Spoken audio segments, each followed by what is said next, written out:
presentation of Fox Sports. We are Baltimore. We are Arizona.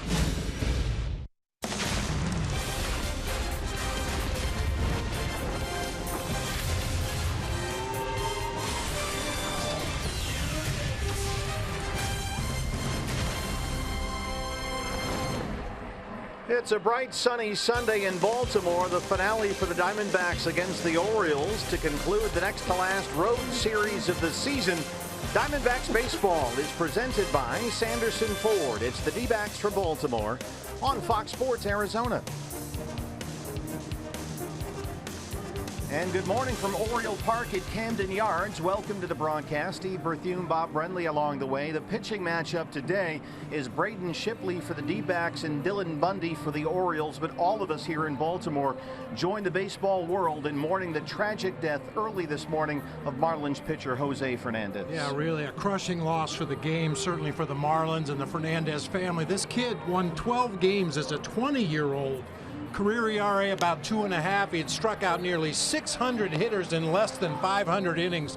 Well on his way to becoming one of the best pitchers in the game. Certainly a huge loss for everybody that loves the game of baseball. One of 3 men killed in a boating accident off Miami Beach. The Coast Guard arrived at the scene about 3 a.m. They found a 32-foot boat upside down after an apparent violent high-speed collision with a jetty. None of the deceased were wearing life vests. Fernandez, who had escaped Cuba in 2008, had just become a U.S. citizen, was only 24 years old.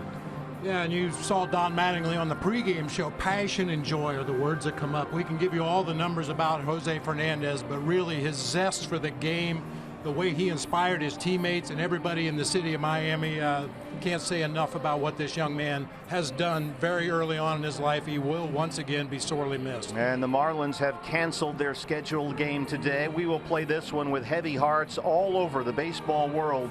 Stunning news when we woke up this morning. The death of 24-year-old pitcher Jose Fernandez. We'll have the first pitch from Baltimore coming up shortly. Gone too soon, Jose Fernandez at the age of 24.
At Camden Yards on a very sunny Sunday afternoon. A moment of silence before the ball game in memory of Jose Fernandez, and we play on here the series finale, the D-backs and the Orioles. Steve Berthune, Bob Brenly, and Jody Jackson along the way. Very clear and cool, under 70 degrees at first pitch today, as the Diamondbacks are concluding the second leg on this 3-city road trip. We're able to salvage the series finale in San Diego. Today they'll try and do the same in Baltimore before it's on to Washington, D.C. Our Valley Chevy dealers lineup for Chip Hale's ball club here today. Gene Segura once again leading it off at second base. Chris Owings will be at shortstop. Paul Goldschmidt down at first base. Wellington Castillo DHing this afternoon. Jake Lamb at third. Yasmany Tomas in right. Brandon Drury will play left field. Tuffy Gostiwish doing the catching, and Socrates Brito out in center field. Your Arizona forward starting pitcher for Baltimore, 23-year-old right-hander Dylan Bundy. He was an Oklahoma high school phenom, just like Archie Bradley, drafted just a few spots before Archie in that same draft, 2011. They came out the same year. Bundy's pro career, however, has been severely bogged down by injuries. His 36th appearance this year at his 14th start. Yeah, Archie Bradley and Dylan Bundy actually had a chance to catch up earlier in this series and talk about what they had gone through since their days pitching in high school back in Oklahoma. Dylan Bundy, a fastball, curveball, changeup combination out there on the mound. And he will be squared up against Braden Shipley in the series finale. Let's take a look at Baltimore defensively. Our eye on defense, brought to you by Nationwide Vision Centers. Have an outfield of Kim in left, Jones in center, Trumbo over in right field. It'll be Machado and Hardy on the left side of the infield, with Scope and Davis on the right side. Caleb Joseph getting a start behind the plate today for right-hander Dylan Bundy. Ed Hickox will call the balls and strikes. He is the home plate umpire today. The crew chief Gary Cederstrom is at first base. Greg Gibson at second. And the third base umpire is Mike Estabrook. So here we go, the series finale, the final home game of the year for the Baltimore Orioles. They hope to play some postseason games here later this fall. We'll see how that works out. Right now they have a half-game lead over the Tigers for the final American League wildcard spot. D-backs trying to salvage the series finale before it's off to Washington for 4 against the Nationals in what will be the final road series of the year. Ball one to Gene Segura. We're underway. Segura 5th in the National League at .314, 17 home runs and 60 RBIs. Segura has 1 hit in the series. He doubled in the opener Friday. Gene struck out twice last night. 0 for 4. Bundy used to throw consistent 97, 98. Had Tommy John 3 years ago in June, and has been learning at the major league level because he's been out of minor league options. So he's been a short man in the bullpen, a long man in the bullpen, and ever since the All-Star break he's been in the starting rotation. And the velocity's dipped a little bit, but he can still get it up there when he wants to. Yeah, occasionally when you have a guy coming back from an injury and he's out of options, you're forced to kind of adjust on the fly, try to get his throwing in, and sometimes that means pitching out of the bullpen, other times out of the rotation. I'm sure that's where they envision him moving forward, as a big horse in the middle of this rotation. But still throws very hard. 2-2 on Segura. They have, out of necessity, had to keep him in a major league uniform this year. And keep in mind, because of his litany of injuries, Bundy threw a total of only 63 innings combined over the last 3 years in the minor leagues. I mean, he's really been injured. He threw only 22 innings in AA last year, but this year with the Orioles, he's already thrown 104 innings after just 22 last season. There's a little flare for Chris Davis, and he's got it in foul ground for the first out.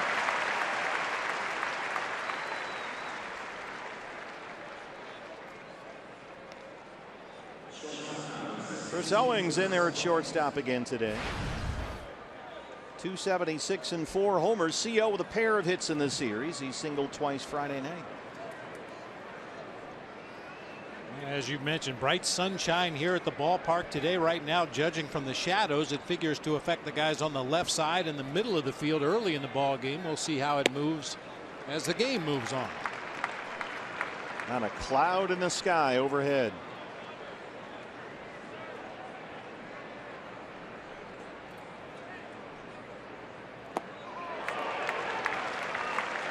CO can't check his swing that time as Dylan Bundy drops a curveball in there, and he's ahead 0-2.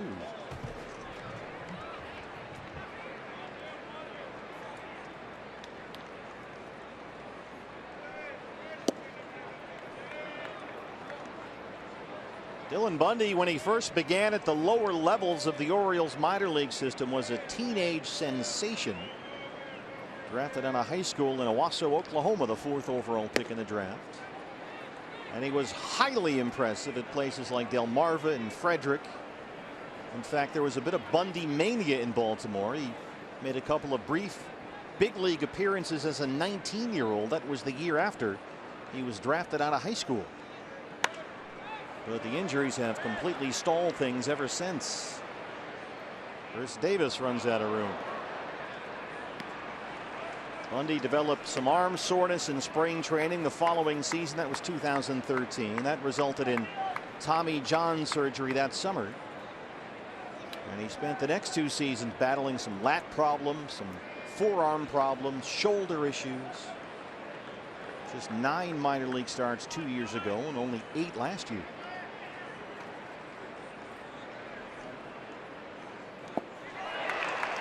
It's Chris Owings to chase that one in the dirt, and they complete the strikeout. Another Bundy curveball, 2 down.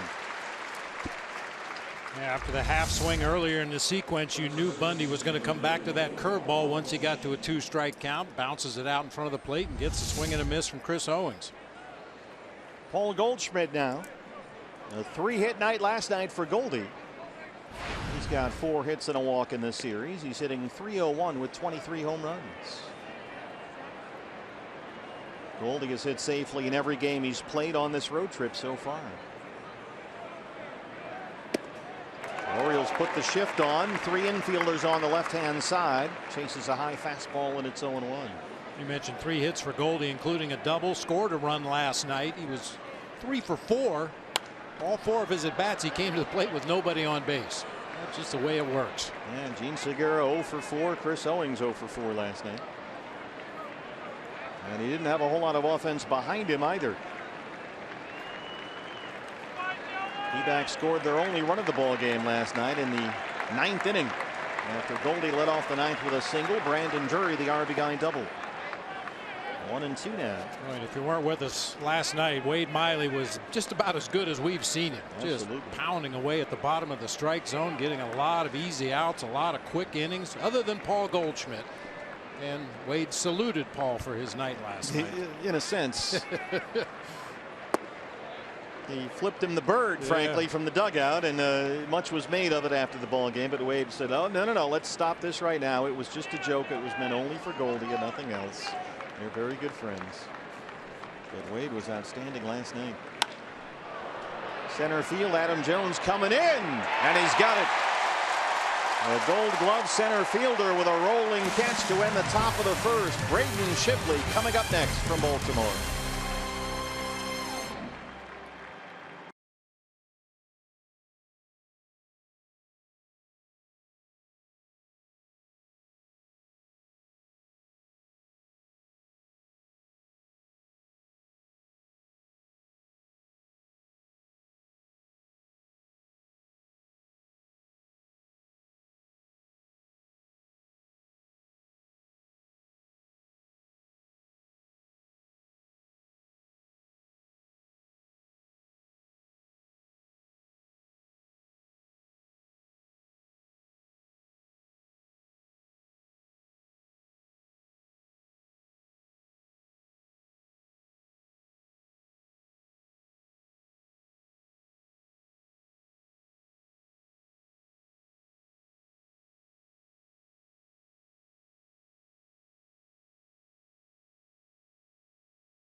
Orioles just underway. Your Arizona Ford starter for the Diamondbacks today. Rookie right-hander Braden Shipley.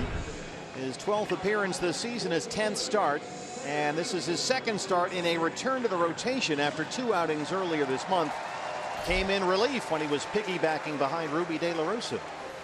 Yeah, for Braden Shipley, keeping that pitch count down early in the ball game is always vitally important. He threw 85 pitches in only 4 innings against the Padres. That was a 3-2 loss to San Diego. Almost half of those pitches came in 1 inning, the 4th, when he really had trouble. Adam Jones, the center fielder, just made a terrific rolling catch to end the top half of the first to lead it off for the Orioles.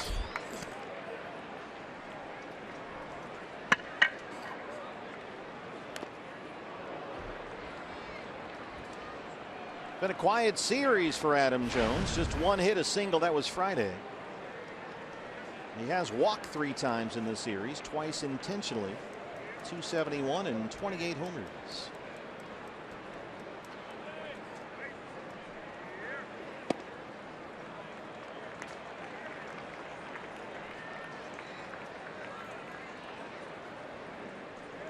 Well, you're going to design a day to play a baseball game. It might be here in this yard on this day.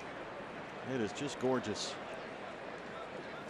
Now, this is one of those days you'll see the fans sitting in the sun in short sleeves, you know, t-shirts and shorts, and the people in the shade have jackets on. It's just a little nip in the air.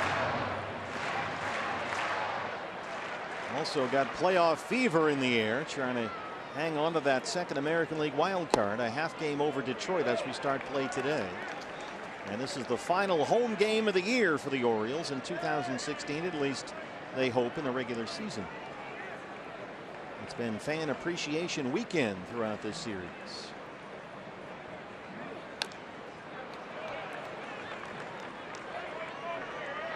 Number of lucky fans got to come down on the field, and the Oriole players gave them the shirts off their back. Literally. Yeah. Took off the jerseys that they had on, presented them to the fans, posed for some pictures down on the field. It's a great classic baseball look, this Oriole uniform they're wearing today. And Shipley right away, full count on the leadoff man, Adam Jones.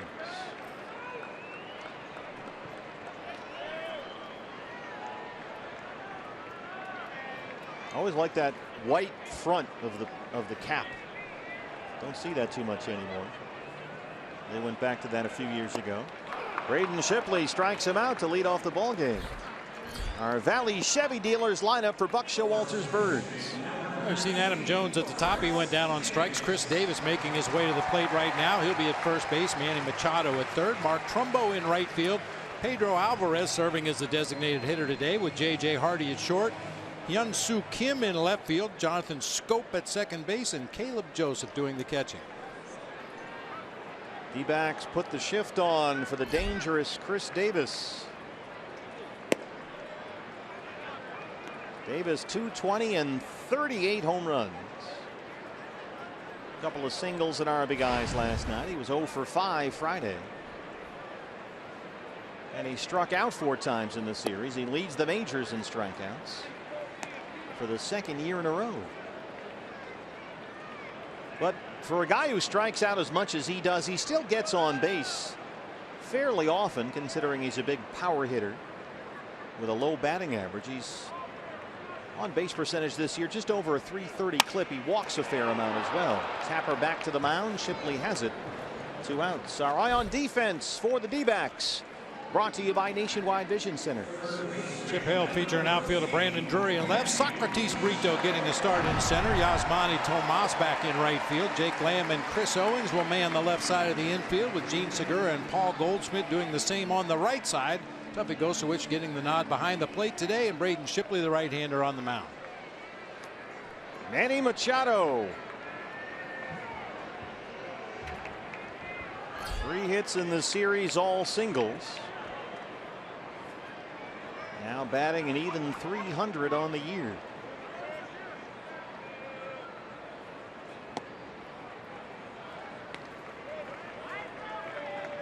That's that Braden Shipley changeup that comes in mid-80s or so. It's 1-0 on Machado. who is having at the age of 24 his best year yet at the plate. 36 home runs. He's knocked in 94.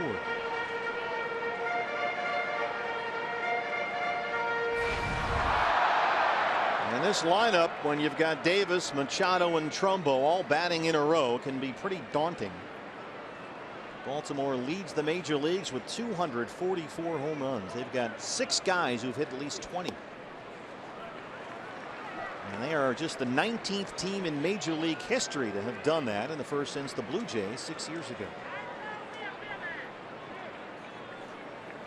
Machado, Davis, and Trumbo all have at least 36 home runs apiece. He shoots that one fair down the right field line. Tomas has it in the corner. Manny Machado. That's double number 40.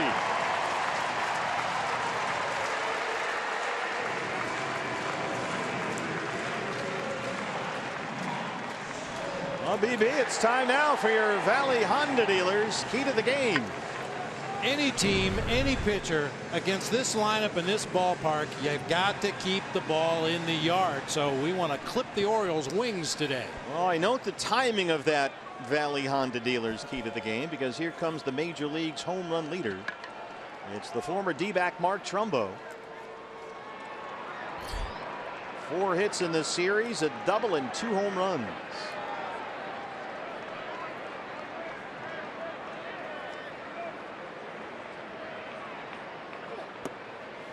You mentioned running the gauntlet of Davis, Machado, and Trumbo because of their home run power. No question about that. We see the numbers, but we also see another big number on their stat line. The 3 of them combined have struck out 473 times this year. A classic station to station American League ball club. 45 homers, 104 RBIs, both career highs for Mark Trumbo.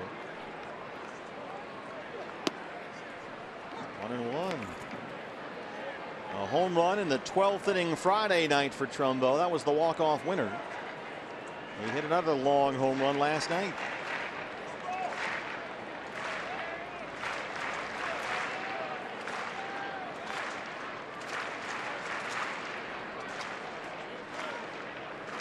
Home run to lead off the 5th inning against Silvino Braccio into the bullpen. He takes ball 2.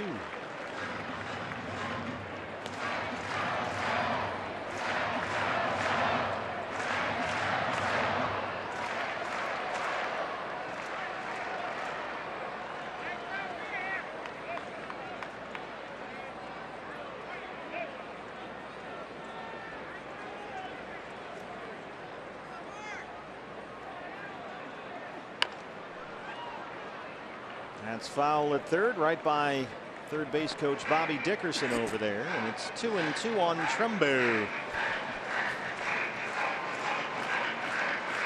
He's a perfect fit for Baltimore with a Baltimore accent.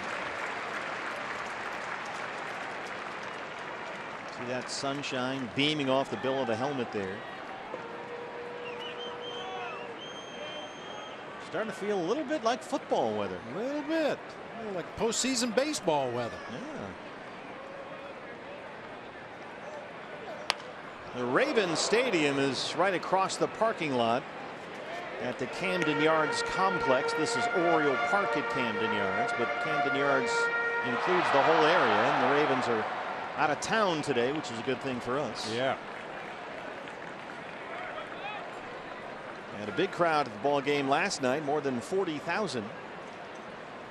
And they won't get 40,000 today, but they'll come close. Here's a good look at everything. M&T Bank Stadium across the way. Well, Shipley has an idea where he wants to work Trumbo, and it's a test of wills right now on a 20-pitch first for Braden. I mentioned the strikeouts for the big 3 in this Orioles lineup because you can pitch to them. You can get them out if you execute your pitches, stay out of the middle of the plate, avoid those mistakes. Problem is, when you do make a mistake, many times it ends up in the seats.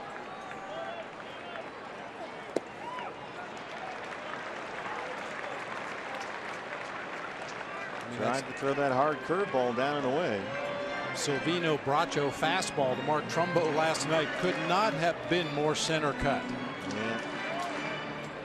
And he teed it up and hit it right down the middle of the fairway. 45 home runs, the most of the majors. And oh, by the way, he'll be a free agent after this season. Timing is everything in life.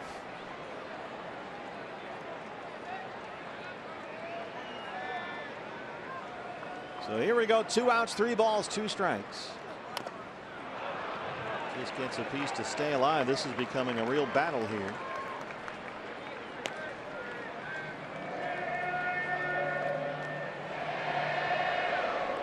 Mark was saying this has been the most enjoyable season he's had in his career, both from the group of guys in the clubhouse to the winning they've done on the field. And GM Dan Duquette is certainly like what Trumbo has done for his ball club, both on the field and in the clubhouse. Brought some really good personal qualities to the Orioles this year. Duffy hangs on, and Shipley wins the battle of wills. He gets 2 strikeouts in the inning and strands Machado to keep it scoreless.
When the D-backs win, you win at Papa John's. A day after every Diamondbacks win, you get 50% off your regular menu price online order at Papa John's.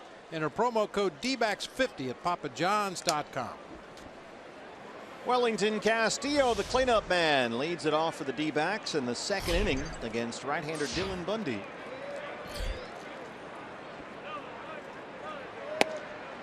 Bundy retired the Diamondbacks in order 1-2-3 in the top of the 1st, and he's ahead of Castillo 0-1. Wellington the DH today. He's got 3 hits in the series, all singles, 269 and 14 homers. Castillo a DH, Tuffy Gozuish behind the plate. And the Beef Wellington shift is on. Orioles, I think, doing this more than we see most teams do, putting 3 infielders on the left-hand side against the right-hand hitters. Haven't seen quite as much of this from other teams this year. And he hits it right through that shift, but foul, and a terrific catch by the ball girl down there. Nicely done. Positioned perfectly. He's got up off the stool, made a nice catch on that line drive, and give it to a kid. And you said it, line drive. That was coming out. That was not a little floater out there. That was coming in. 1-2 on Castillo. Let's take a look. Yeah, no problem. 2 hands and all. Nice going.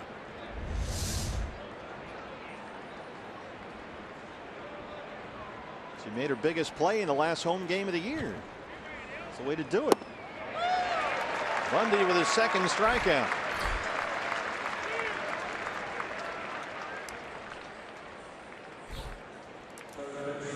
Jake Lamb back in there at third today. He drove in the game's first run Friday in the opener with an RBI double, but sat out last night against lefty Wade Miley. 248 and 28 home runs. Next RBI for Jake will be number 90. He's one behind Goldie right now for the team lead in runs batted in. And now the Orioles move their shift over to the other side of the field.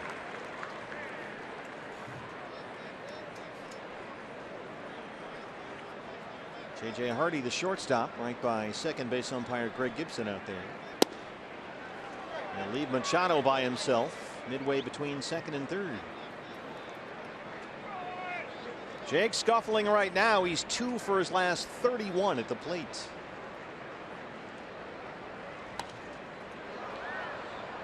And 2 home runs away from that magical 30 mark. I'd like to see Jake just on a personal level reach that nice round number before the end of the season. Now Jake Lamb to get to 30 needs 2. Yasmany Tomas is only 1 away. Season ends a week from today at home at Chase Field. 2-2 on Lamb. The Jake second half, we've seen him more and more prone to some of these long extended slumps. He'll get going for a while, hit 4 or 5 straight, and then have another slump. He's been sort of up and down like that since the All-Star break, but he's worked the count full here, 3-2. Just looking for that one-line drive that might jumpstart him for the final week of the season. Yeah, that's what you're hoping for.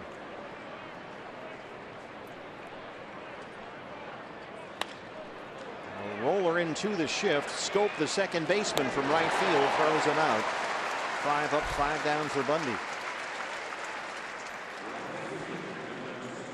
Well, here is Yasmany Tomas, who was in the starting lineup. We weren't sure about that after he was yanked from the ball game last night for not running out after a drop third strike, although Chip Hale did not confirm that that was the reason. He would only call it a personal thing between him and Tomas, but it was fairly obvious what had happened. Yasmany 1 hit in the series, a double in Friday's game. 0 for 2 last night, got yanked in the 5th inning. 270 on the year with the 29 homers.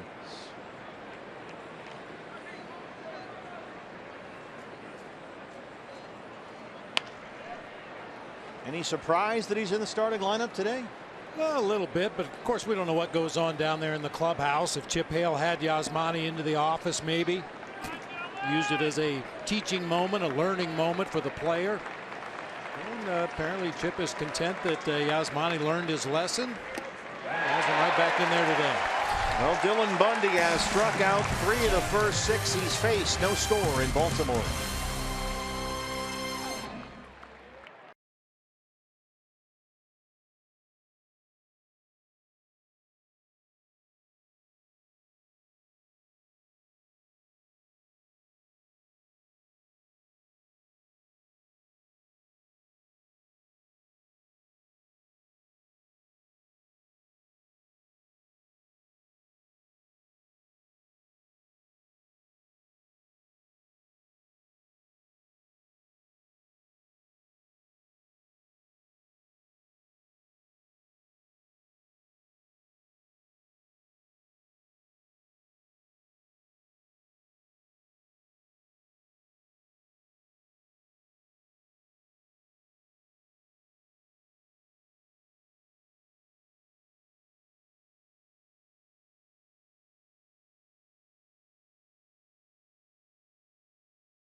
Baltimore, where the mood in the clubhouse was somber after the shock of hearing that Jose Fernandez, one of 3 who died in a boating accident in Miami. And as you guys well know, a lot of the players in the clubhouse were watching that coverage this morning. One story Archie Bradley told me, because he had kind of a bond with Jose. They were both in the same draft class. They met as teenagers in what was the 2010, at that time called the Aflac All-American game. And a cool moment earlier this year, he said Jose Fernandez, they had exchanged autographed baseballs. So he said Jose was the first big leaguer that ever asked for his autograph, guys.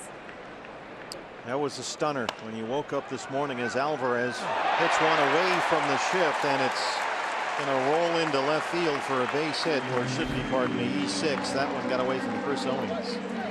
And Alvarez is aboard. Chris reacted as if that ball took a bad hop right there. Stop it. Look at this. Yeah, I think it did take a hop off the lip of the infield right there and come up and take a bite out of Chris.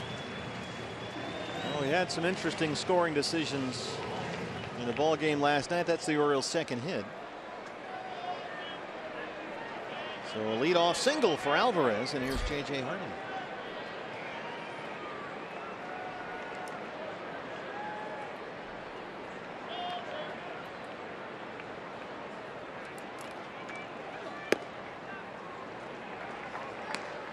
Hardy 2 hits in the series. He doubled and had an RBI last night. He's hitting .274 with 9 homers.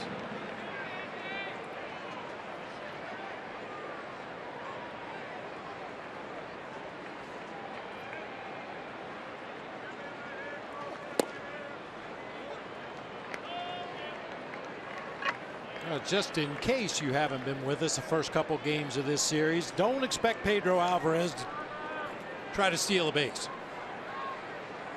Mark Trumbo leads the team with 2.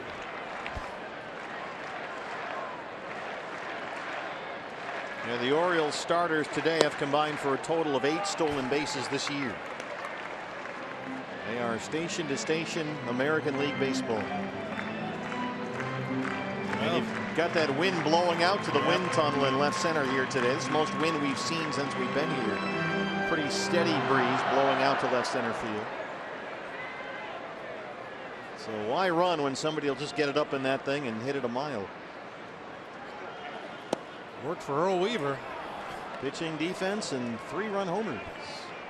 It's been working for Buck as well. His team leads the majors in home runs and right now has that second AL wild card spot.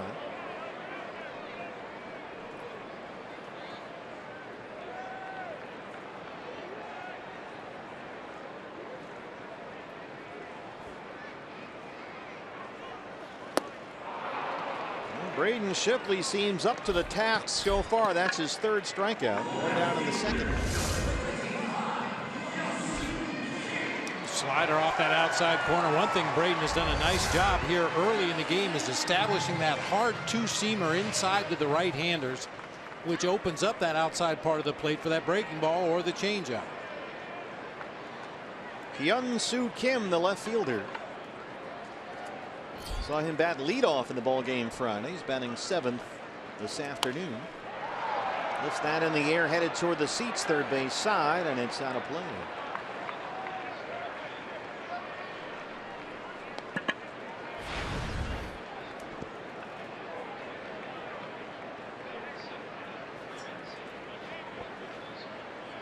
Hyun-Soo Kim, 301, 4 home runs his first season in the U.S.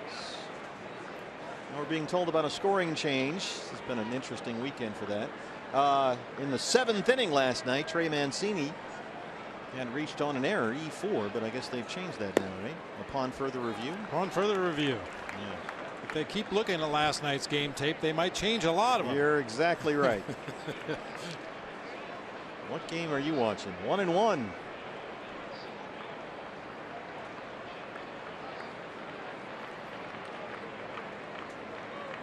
Well, the way Trey Mancini's week is going, he doesn't even have to play and he's getting hits. Getting knocks.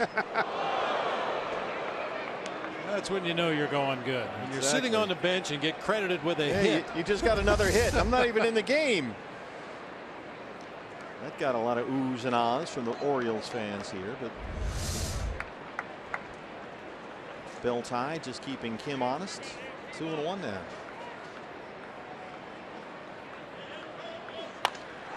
He drives one deep right field.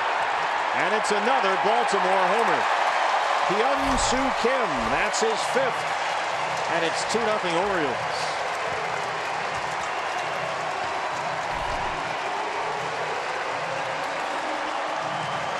Make it 245 Oriole home runs this year.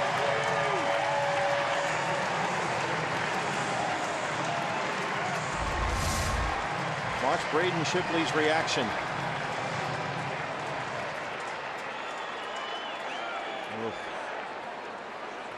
I mentioned it, you just can't miss your spots.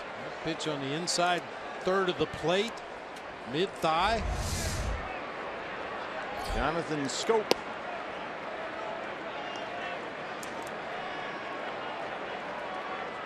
Hyun-Soo Kim was a power hitter in the KBO, the Korean baseball organization. Had 320 homer seasons in the KBO, hit 28 last year in Korea. Just his 5th this year as an American League rookie. Schoop has been scuffling. 264. He's in a 4 for 35 right now, and he's hitless in the series.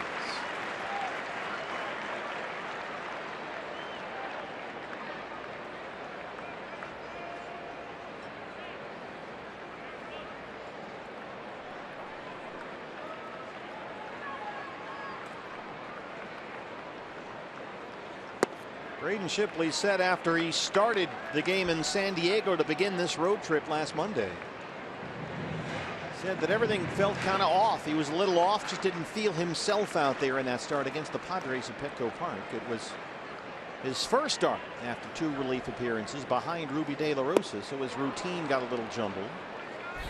He's looked good so far, except for that 1 pitch to Kim. He's got 4 strikeouts. How many pitching staffs have come in here to Camden Yards and said exactly the same thing? I felt really good. I made that 1 mistake to Trumbo and he hit it 9 miles, and then I made 1 mistake to Machado.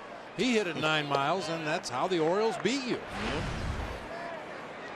Caleb Joseph, the catcher today. 178 on the year. He does not have an RBI this season. This is his 40th start behind the plate. Matt Wieters caught the first 2 games of this series.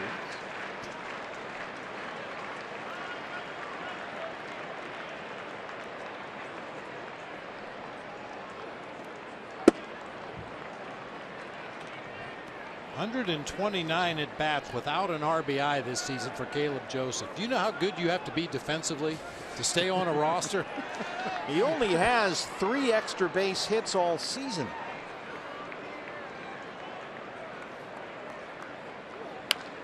I mean, just as a point of comparison, Tuffy Gosowicz, his opposite number today, 81 at bats on the season. He has 3 homers and 7 driven in.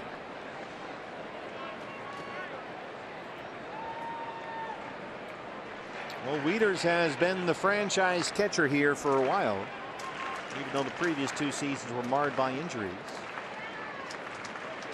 So he's out there most of the time anyway. Especially being a switch hitter. He's going to play just about every day unless physically he needs a day off. So here you've got Caleb Joseph, who's 30 years old, his 3rd season with the Orioles.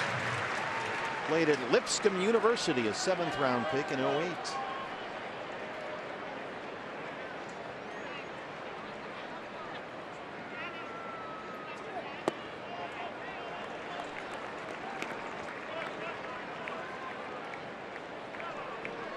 Turning into a long inning for Braden Shipley. That's what happened to him in San Diego on Monday. The 4th inning, he threw almost 40 pitches. Joseph gets one in the air down the left field line, but he hooked it just foul. That was one thing that was interesting about Braden's start last week at Petco Park. 3 scoreless innings to begin that game. He looked terrific, and then Will Myers led off the 4th with an opposite field homer, and Braden wound up throwing 39 pitches in that inning, and he was suddenly done after 4. This is going to stay fair. Is it playable for Drury? Oh, Brandon Drury, what a play! Another terrific diving catch in left field by the D-backs rookie. And he gets a big round of applause from the Orioles fans here in Baltimore. Brandon Drury, what a catch. But Kim's homer gives the Orioles a 2-0 lead.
He leads off the top of the third inning after one of the best defensive plays of the year for the Diamondbacks. What a diving catch on the left field warning track.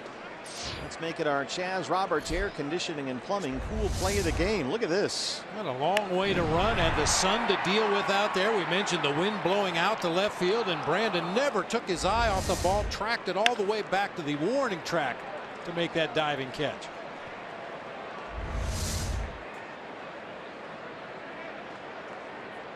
Lays out and sticks the landing.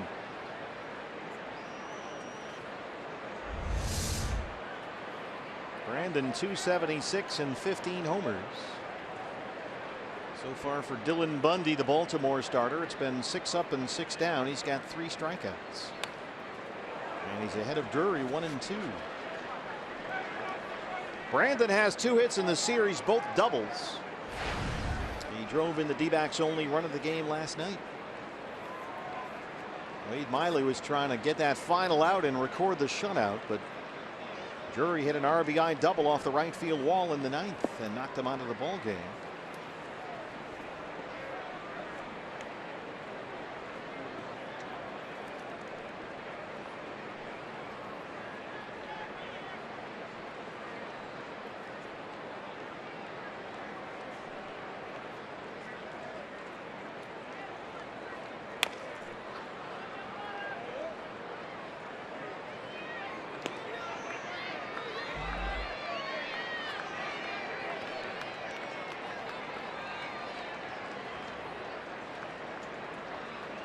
It wasn't so much fun early on, but one of the fun things here late in the season has been watching the improvement of Brandon Drury defensively in left field. Early on, it was very apparent that that was not his natural position. Calling that one on the swing.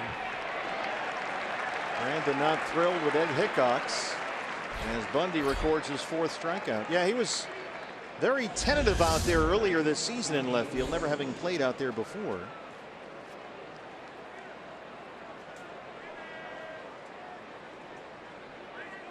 It seems a lot more confident defensively, certainly more aggressive out there now. Here's Tuffy goes to wish the catcher today.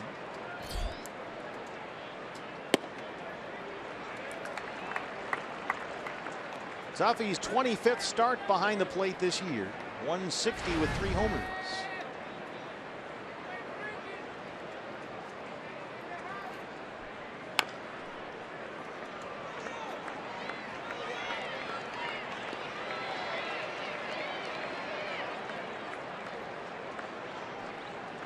Bundy at 40 pitches, 27 strikes. Tuffy hitless in his start behind the plate Tuesday at Petco Park. He had it safely in each of his 2 previous starts against the Dodgers at Chase Field.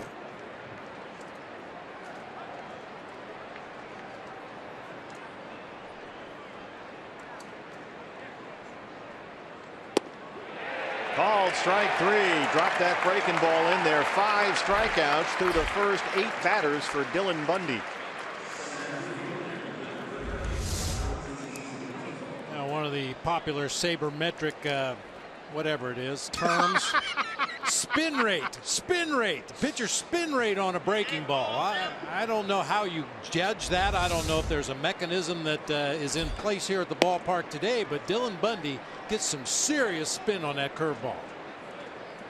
It's not a big loopy round breaking ball. It is sharp and late breaking and straight down. Socrates Brito in center field. Bundy has struck out 3 in a row and 4 of the last 5 he's faced. I mean, do they have somebody here at the ballpark that's counting the revolutions of the baseball on the way in? There are some laser guided equipment things that do measure that. Yeah. Very high in the air center field for Adam Jones. He's fighting that sun. Not a cloud in the sky up there, but he's got it. And Dylan Bundy perfect through 3. He's got a 2-0 lead.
Board says 2-0 Orioles.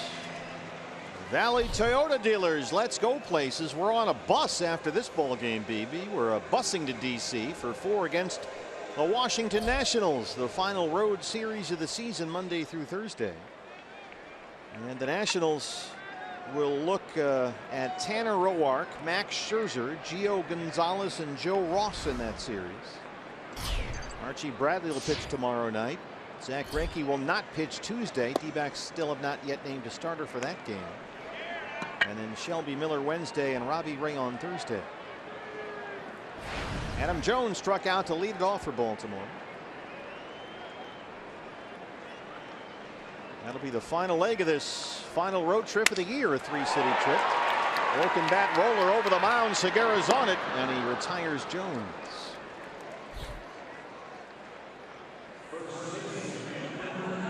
Nationals were celebrating their at least. Champagne in the locker room. Everybody had the goggles on. Dusty Baker, everybody having a good time as they clinched the division. And the Cubs have already locked up best record in the league. So the Nationals in that series will have, frankly, nothing to play for. I would imagine Dusty Baker will use those 4 games to get some guys the at-bats that maybe they've missed out on in the second half of the season. Maybe even see some relief pitchers in the game that need a little work in preparation for the postseason. They just kind of use that time as a little mini spring training to get everything lined up in order for the postseason.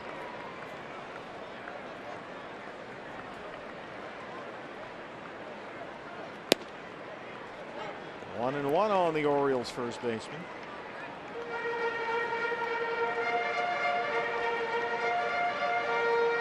D-backs have the shift on. Everybody is over on the right-hand side.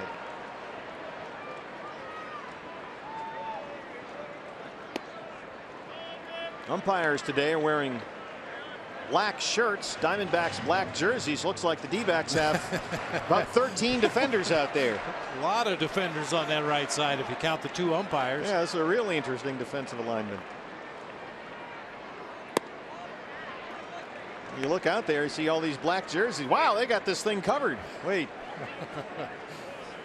Did we sign Greg Gibson? Ed Hickok's behind the plate. 3-1 on Davis.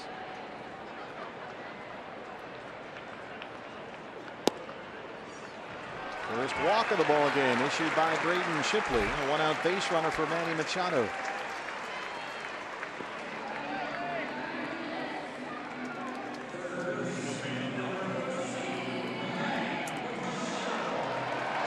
Machado doubled and was stranded in the first inning. His 40th double of the year. Not a bad season. 36 homers, 40 doubles, and oh, by the way, he's only 24. Already his 5th year in the big leagues. 3 All-Star games, 2 Gold Gloves. I wonder if teams in the American League look at Camden Yards here, Orioles Park at Camden Yards, like National League teams look at Coors. Yeah, it's not a bad comparison at all. Home run park, a home team that can hit lots of home runs, and ideally your power hitters come in here and get healthy, hit some balls in the seats.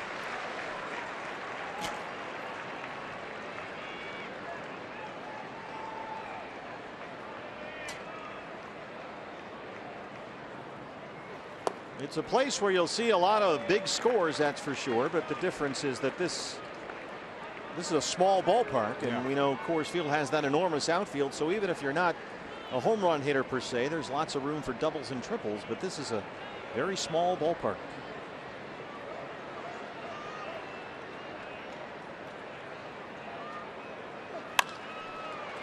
Double play ball here. Owings, Segura, they roll it.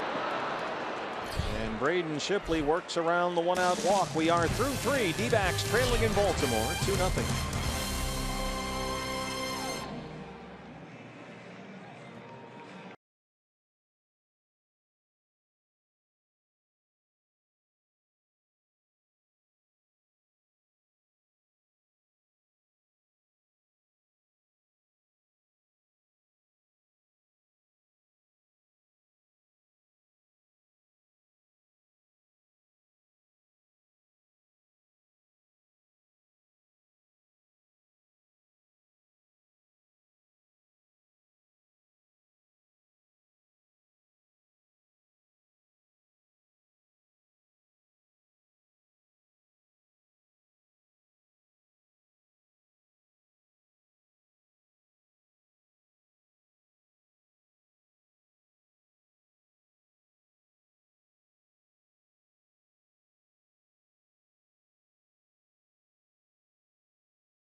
Hey fans, the D-backs home run today means a free jumbo jack tomorrow at participating Jack in the Box locations with the purchase of a large drink.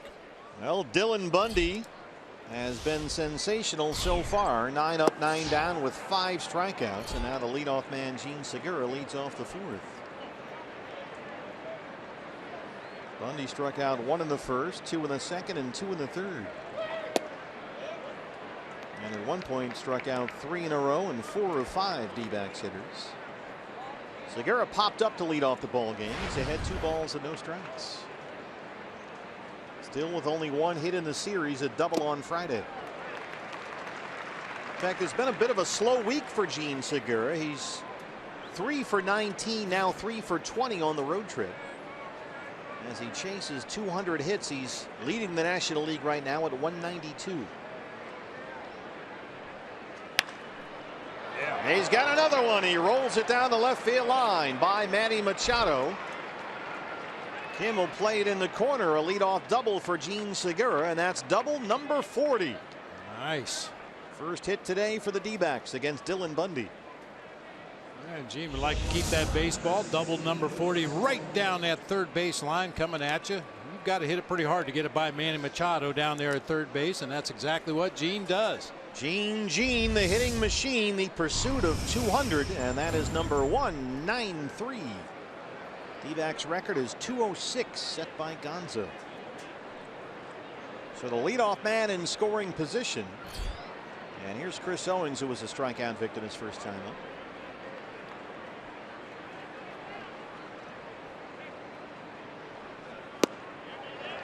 Big cut at that fastball, and it's 0-1. It's been exactly 50 games for Chris Owings since he became the everyday shortstop. We always go back to July 31st. That's the day that he played shortstop and nothing but shortstop from then on. He had played center field the day before that, but in the 50 games since July 31st, 48 starts, he's played exceptional defense. He's hit .289, 21 RBIs, and 22 extra base hits.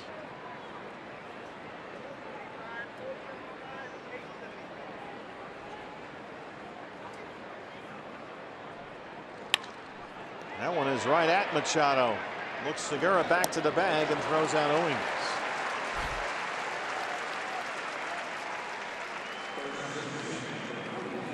Here's Goldie. Paul Goldschmidt flied out to end the first inning. Coming off a 3-hit night last night.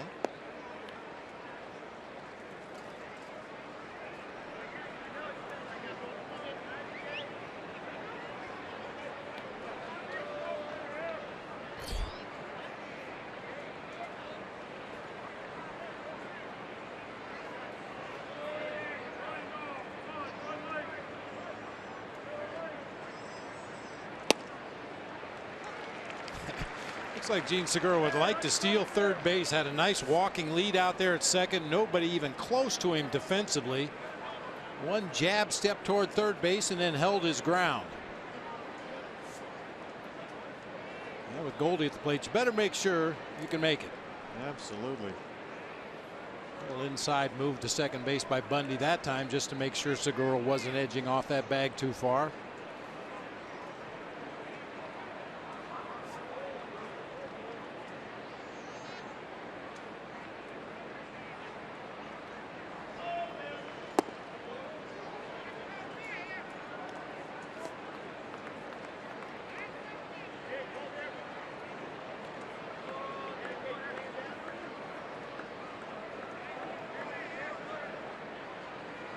A ball and a strike.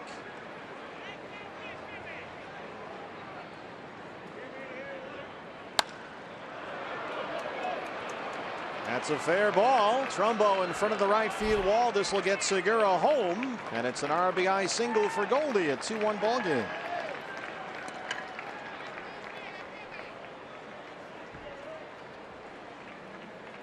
That's why you have to be 100% sure you can steal third base with your best hitter at the plate. Goldie just slices one down into that right field corner. That's a pretty nice defensive play by Mark Trumbo to hold Goldie to a single that time. Yeah, that looked like a sure double off the bat. RBI 91 for Goldie. Diamondbacks on the board. Did nothing the first time through against Dylan Bundy, but so far a double and a single. And here's the DH today, Wellington Castillo.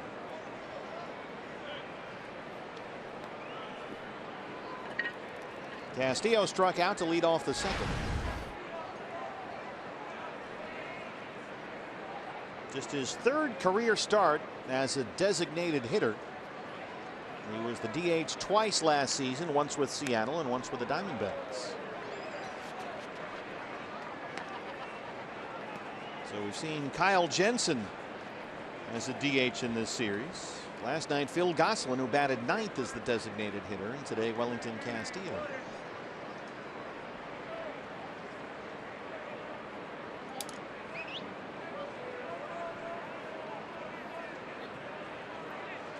Goldie takes off. Here's the throw, and it's not in time. Stolen base number 28 for Paul Goldschmidt.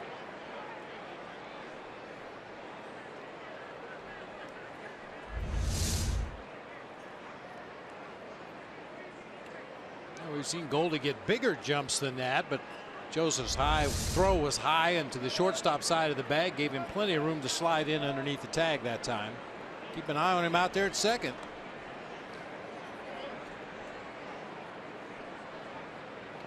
Oh, he bluffed. Little roller. Scope has it. Goldie will get third, and that's the second out. He took about 3 or 4 running steps and then just came to a dead stop.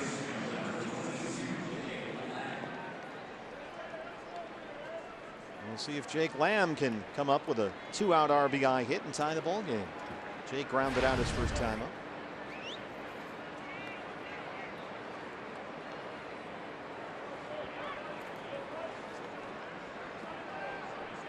Orioles overload the right-hand side.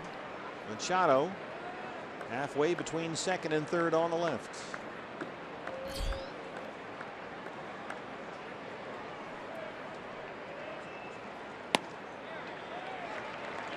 Well, with this shift on for Jake Lamb, a left-handed pull hitter, Paul Goldschmidt can get as far off the bag down there at third as Manny Machado is off the bag defensively. That time Goldie was almost halfway down the third baseline. 1-1 on Jake Lamb. Well, there's really no advantage to getting too cute down there, is there? No, not right now, but you get as big a lead as you possibly can. A wild pitch pass ball that maybe just gets a few feet away from Caleb Joseph, and Goldie might try to score. Fastball misses up. Bundy having a rough fourth inning after he cruised through the first 3.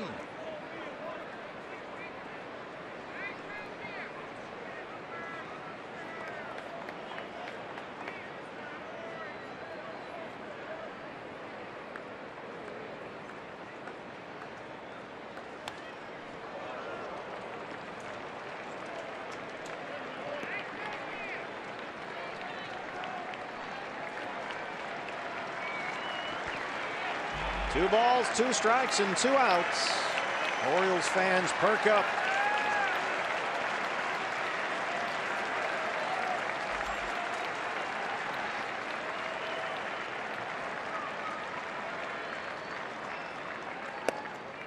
Full count, 3-2. Tomas on deck.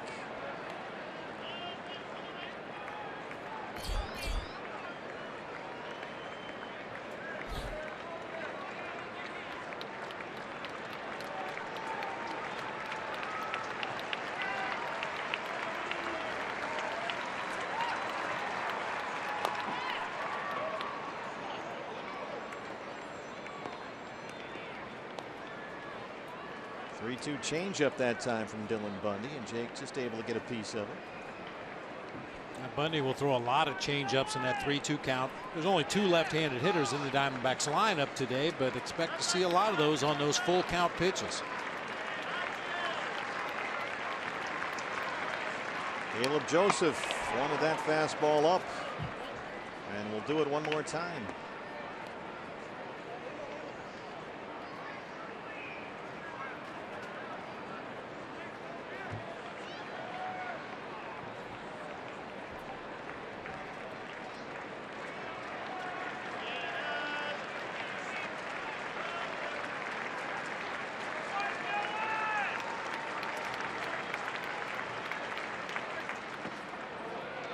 That's in the dirt, and Tomas will bat. 2-out walk for Jake Lamb, first walk for Bundy. Tomas struck out to end the second in his first at bat.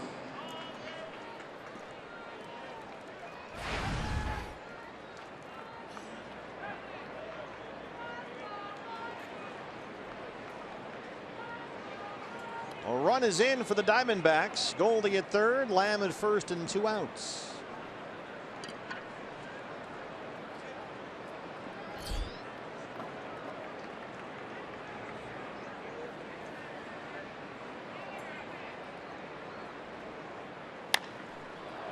First pitch is lifted out to right field for Trumbo. Diamondbacks strand 2, but they get 1 on the Goldie RBI single. It's 2-1 Baltimore.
Fourth against Braden Shipley. Diamondbacks down 2-1.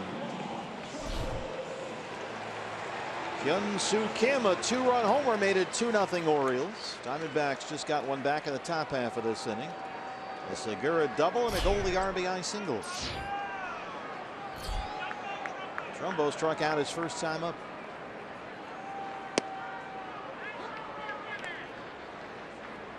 Trumbo leads the majors in homers. He's about to hit free agency. He hasn't walked much in his career, and his defense ranks among the lowest for major league outfielders, but it's hard to argue with those power numbers right there. 45 homers and 104 RBIs. Not a lot of guys that do that around here. And Dan Duquette, the GM here, was saying after Trumbo's second home run of the series yesterday that in terms of hitting the ball out of the ballpark and driving in runs, he is certainly worth a significant investment. I'm sure Mark Trumbo or his agent will remind Dan Duquette that he said that. Yes, it's kind of going on record. And you know, Trumbo's a big bat in this lineup. Matt Wieters is a critical player. He'll be a free agent as well. They've already given Chris Davis about $170 million.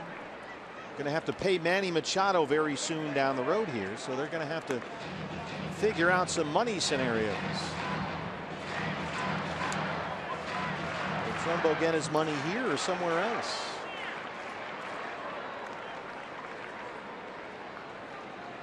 And it's tough for Buck Showalter's ball club. It's not like they don't have resources here, but they're up against the big boys in their division. The Red Sox, the Yankees, and the Blue Jays are all filthy rich. I mean, they're just printing money, those three teams, and the Orioles are trying to compete in what is, you know, a medium-sized market at best. Great baseball city, but it's not New York or Toronto in terms of size, certainly. Full count, 3-2. 60 pitches for Shipley, but only 34 strikes.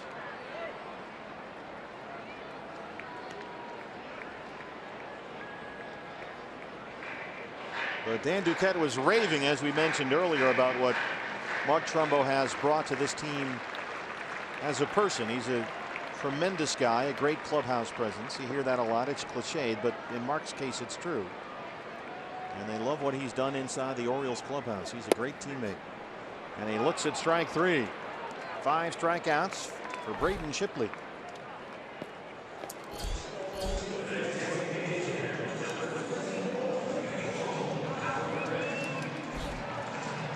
Pedro Alvarez singled, came in on the Kim homer. It was hardly a single. It was an excuse me tapper away from the shift that took a funny hop on Chris Owings at shortstop, the only guy over there, and was ruled a base hit. I wonder if that'll get changed tomorrow. We'll see. They'll let us know in DC. When they make a decision, call this number. Let us know. 1-0 on Pedro Alvarez, who homered in Friday's series opener. That started that Orioles comeback after the Diamondbacks had a 2-0 lead. Drives this one to Brito in center. 2 outs. Hey fans, with MLB.TV Premium, you can watch every out-of-market game live in HD on more than 400 supported devices and enjoy a free subscription to At Bat Premium, the #1 app for live baseball. Blackout and other restrictions apply. Visit MLB.TV. J.J. Hardy struck out in his first at bat against Braden Shipley. Shipley has walked 1, struck out 5.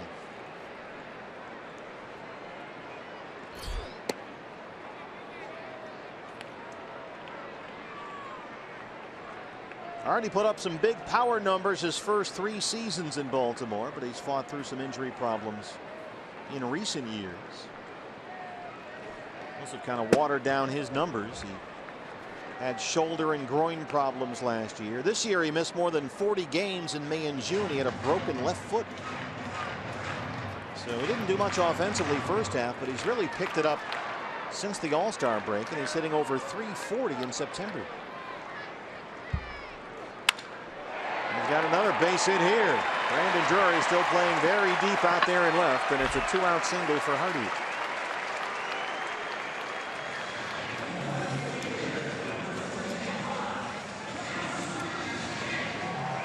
Hyun-Soo Kim took it out to right center field his first time up, his 5th home run this year, a 2-run shot.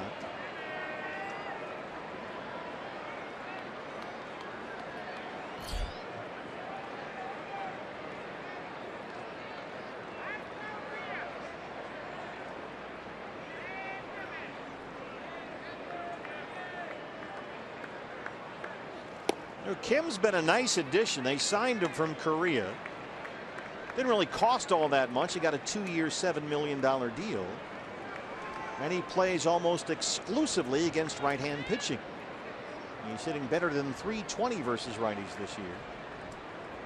And he's only had 17 at-bats all season long against left-handers. So it's sort of like the old Earl Weaver platoon system. Used to have Benny Ayala and John Lowenstein out there. They've kind of got that going this year in left field. And Kim is the guy who sees most of the action. Used to be Lowenstein and Gary Renicky on that '79 World Series team. They would platoon in left field.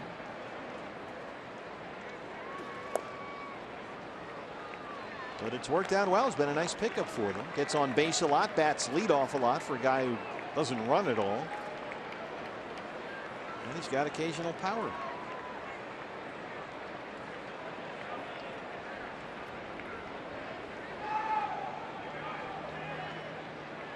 John, tonight, let it be Lowenstein. Big pull there. Goes into the Wayback Machine. SEGURA has it. Braden Shipley strands the 2-out single. He keeps it a 2-1 ball game.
Arizona Diamondbacks baseball on Fox Sports Arizona is brought to you by CenturyLink. Switch to CenturyLink Prism TV for an advanced TV experience.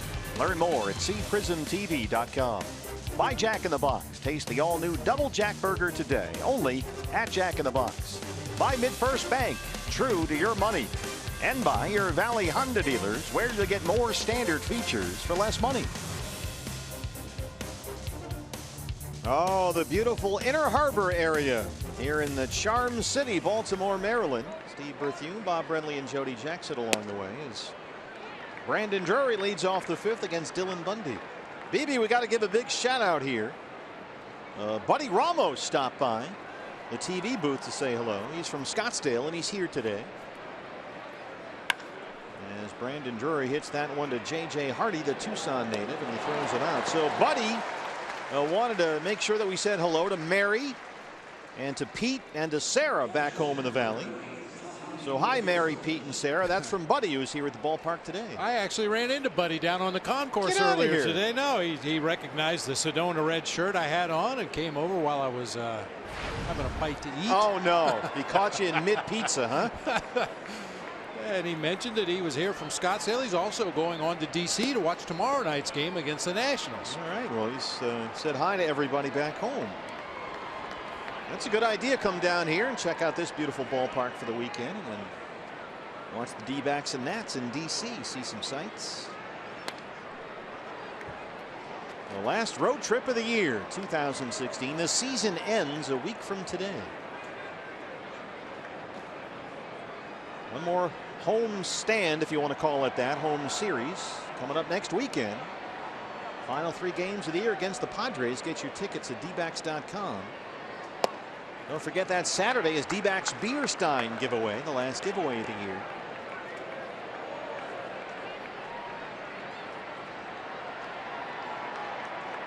And then we head off into the off season.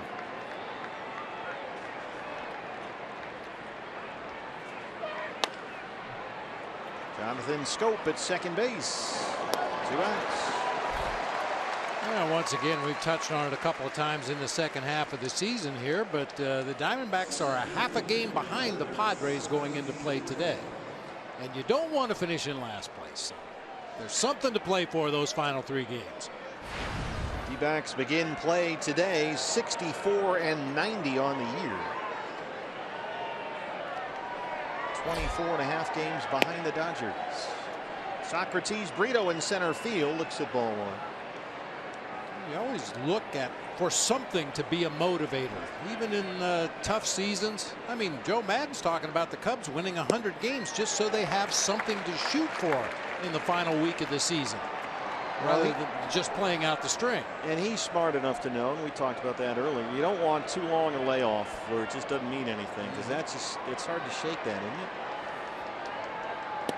It's nice to have a little bit of time off for those guys that are maybe playing through some minor injuries or major injuries or just physically need a day or 2 off before the playoffs start. But yeah, you don't want to lose any rhythm or timing that it's taken all summer to get to this point. Well, that's not going to be a problem for Buck Showalter. His ball club needs to win every single game it has left. Just a half game ahead of the Detroit Tigers for that second American League wild card. There's 0 margin for error in Baltimore, especially after they just got swept in 4 games here by the Red Sox. Brito drops that one in beautifully in right center. A 2-out single. That's the 3rd hit for the Diamondbacks. It'll bring up Gene Segura. Ball almost checked up out there in center field like a nice wedge shot to a green. Sure did. It might have had as much spin on it too.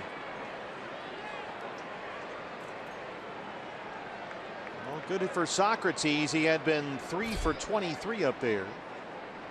He's at first with 2 down for Segura, who doubled and scored his last time up.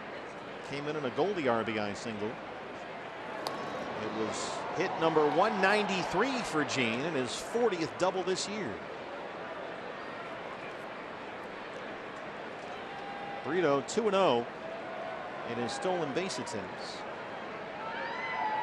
Goldie did steal a base on Bundy back in the 4th.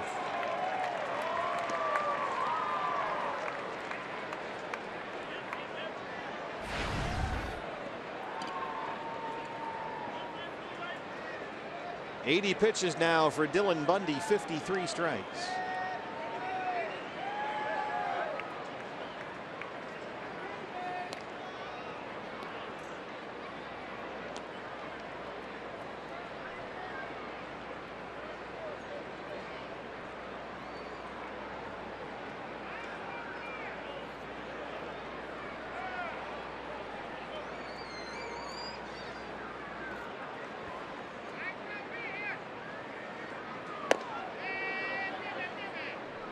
Velocity for Bundy has been pretty consistent today. We had heard and read that it has dipped somewhat as of late as he works deeper and deeper into the year.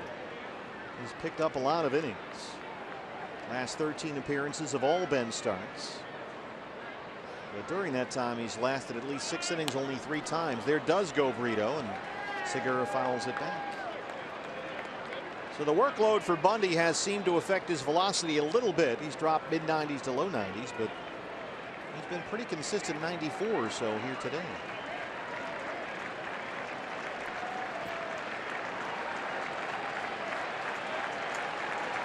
Orioles have had to go to him so often because their rotation is just in tatters right now. That it's been written here, maybe he's starting to hit the wall. But he's looked pretty good here this afternoon. Yeah, he's yet to throw 100 pitches in a game this year. Last time out against the Red Sox, a loss. He went 5 innings, gave up 6 hits and 5 runs through 99 pitches, a season high for Bundy. Through only 22 innings in Double-A all of last year. And this year in the majors, he started today at 104 innings. That rolls away from Davis, and Brito will move up. That rolls all the way up the right field line. That's an error on Dylan Bundy. E1 has Brito at second.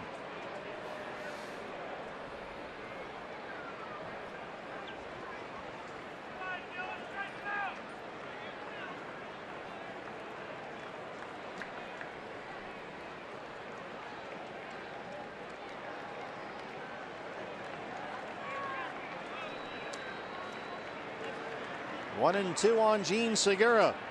Make it hurt right here. Runner moved into scoring position on the throwing error by Bundy. Now an opportunity for a big 2-strike, 2-out hit for Gene Segura to tie this game up.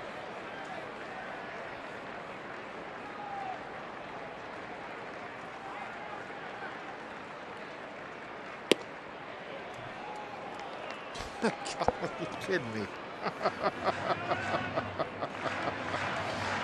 We've just been told that there's been a scoring change. Stop me if you've heard this before. That is now E3.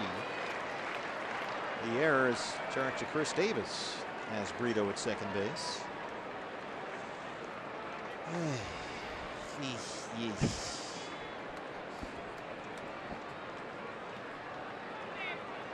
Two and two. Segura able to check. The count is full.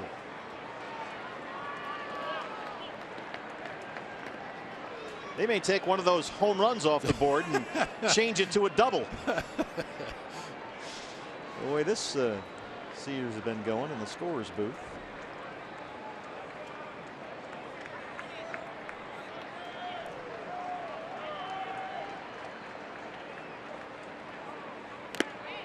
Ouch. That one got Ed Hickox behind the plate.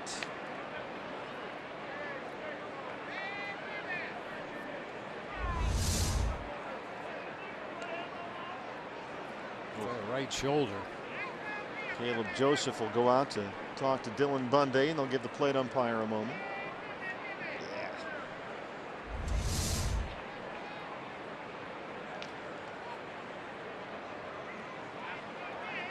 I would like to hear somebody tell us why they don't go back to those big inflatable mattresses that the old American League umpires used to wear.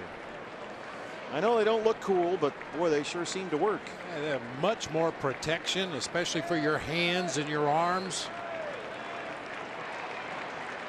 2 outs, 3 balls, 2 strikes. Here it is.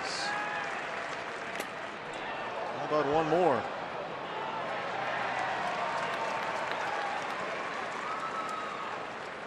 And one other thing about those big balloon chest protectors, the umpires in the American League, when they used them, used to stand directly behind the catcher, right over the catcher's head. They never really worked off to one side or the other like you see the umpires do nowadays. They set up on the inside corner of the catcher's shoulder. Oh. You saw Caleb Joseph set up inside. Here comes Ken Crenshaw, the D-backs trainer, to have a look at Jean Segura.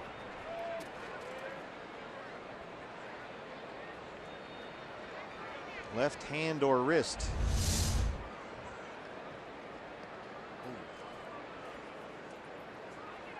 This is what it sounds like.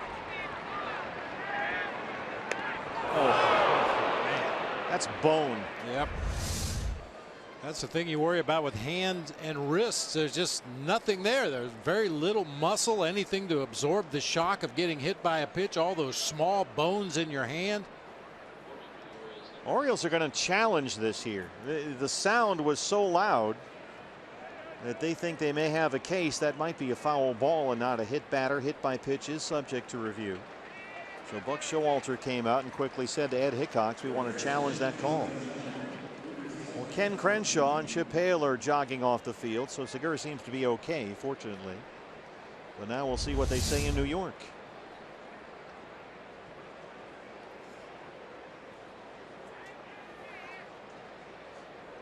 Yeah, it looked like all hand to me. Tough to tell from that angle. It's just the way Gene reacted to that immediately. Well, you heard how loud it was. Yeah. You can understand why in the dugout maybe they thought that may have hit the bat.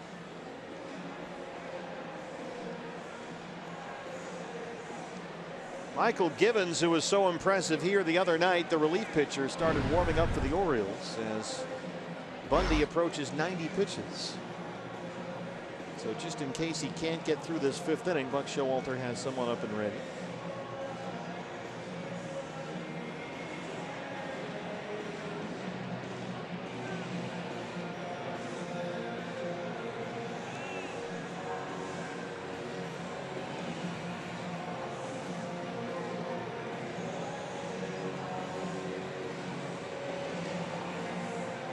Of course, at the review center in New York, they have a lot more angles than we have available to us here. But from what I've seen so far, it looked like a hit by pitch. Yeah, it seemed to hit him almost on the forearm.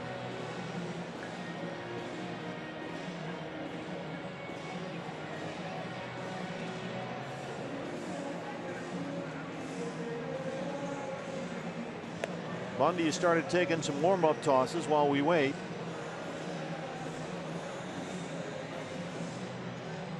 And we've shown you some pictures of the area here. This ballpark is right in the Inner Harbor area. It's a great place to visit. And they're going to give Jean Segura first base indeed. So if you're thinking about a baseball trip next year, even though the Diamondbacks won't be here next season, we play the American League Central next year. You want to think about coming down here for a weekend. It is a great place to walk around in the summertime down by the water. Tons of restaurants and hotels all right near the ballpark. And it's a great spot for the little baseball vacay. Yeah, check out the various schedules. Not far at all from Washington, D.C. As we mentioned, we're going to jump on the big silver dog and head down the freeway to D.C. Supposedly it's about an hour, depending on traffic. Fingers crossed. Yeah. So a chance for Chris Owings now. He's got Brito at second, Segura at first, and 2 outs. CO so far 0 for 2.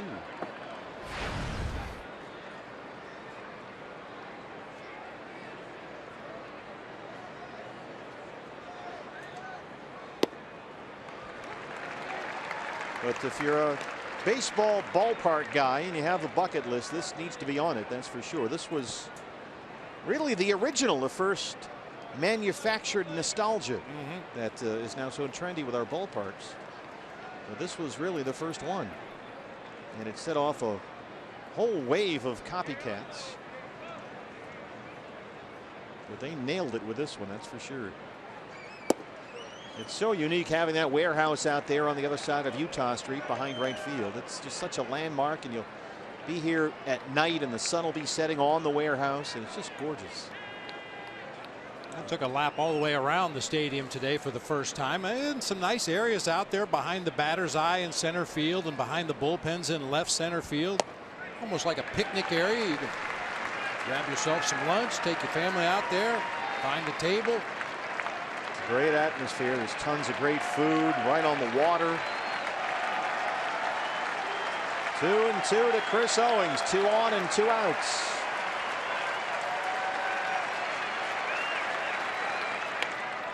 A roller to third. Machado backhands it. He won't be able to bring Vito to the bag, but he just does get Owings at first.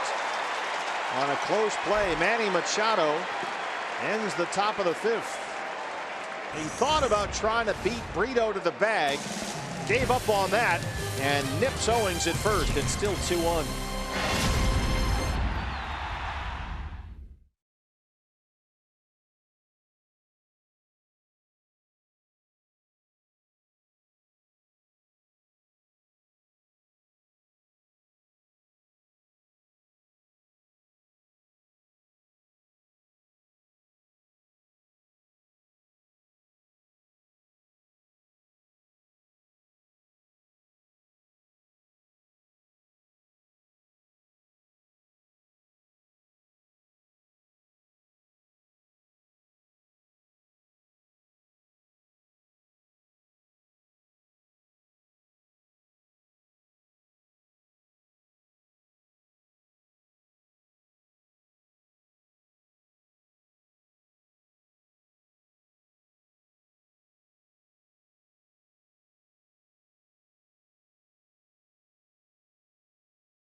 Back in Baltimore, D-backs trail the Orioles 2-1. Hey, if you're like me, you want to know what Skip Bayless and Shannon Sharpe think about everything. So watch Undisputed with Skip and Shannon weekdays at 6:30 only on FS1. They will debate the day's hottest sports topics. So wake up with Skip and Shannon on FS1 Monday through Friday.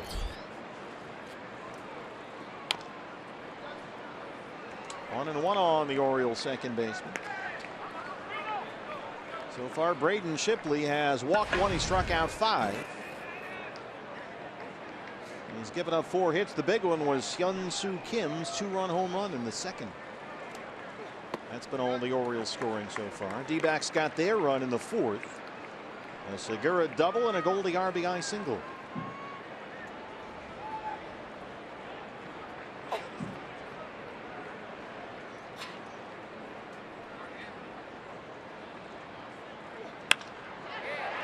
How about Jake Lamb at third? What a play. He has looked so good down there lately. That was a hot shot in the hole, and Lamb smothered it for the first out. Hard hit ball, just a step, a lean, and a dive to his left. Gets up with plenty of arm to get Schoop at first base. Defense, as you mentioned, really has improved over the last couple weeks here. He's made plays coming in on balls, barehanded stops, moving to his right, to his left. And the throws have been a whole lot better, too.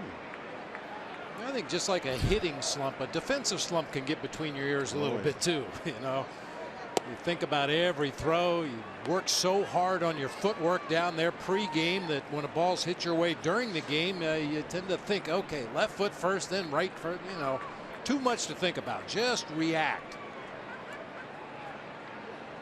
I'm constantly amazed at how much of infield play is footwork. Yeah. At all the positions around the bases. It is remarkable. And how many times poor throws are the result of the bad footwork.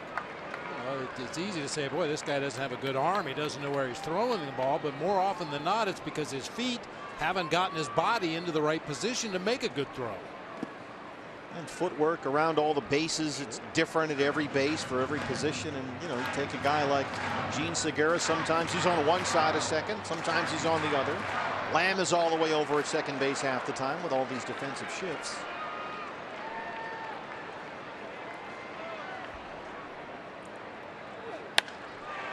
In the air, right field, the YASMANY TOMAS fighting that sun. And he clanks it off the glove. Caleb Joseph, the catcher, headed for third. The relay from Segura is offline.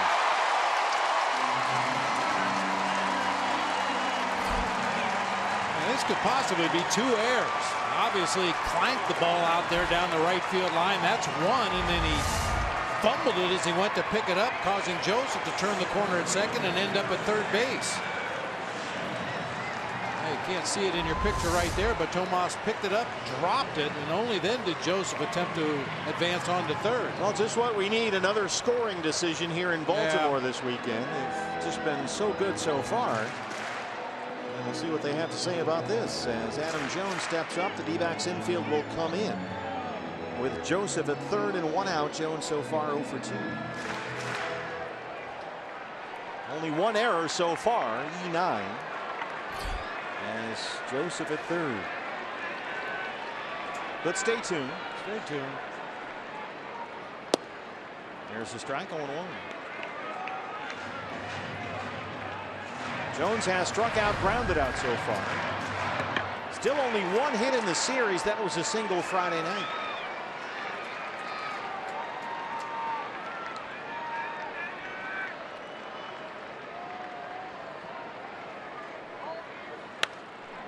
Popped him up. Goldie trying to find it.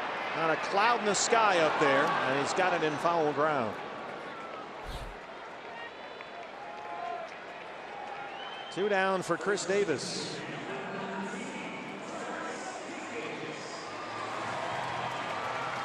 Davis has tapped back to the mound and walked. He's 0 for 1.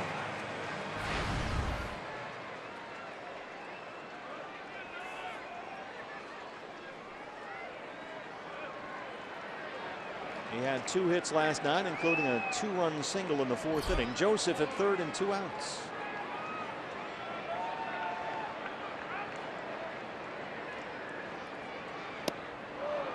Good way to start him off. Boy, a straight changeup is such a good pitch against this Orioles lineup. Really any off-speed pitch, but especially the straight changeup. We've talked about it throughout the first 2 games of this series. These guys are all hunting fastballs every at bat. And if you can throw something that looks like a fastball out of your hand, but gets up to the plate much slower, you got a chance to get some very defensive looking swings. Came inside with a fastball, but missed, and it's 1-1. You see the defensive alignment for the Diamondbacks. Chris Owings, the shortstop, on the first base side of second. And that changeup from Braden, that was about 82. That's a lot softer than he usually throws that thing 85, 86. So he really took something off at that time.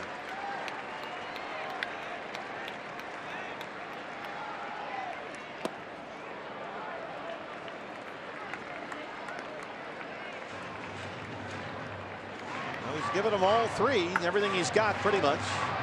Changeup, fastball, curveball, and it's 2-1.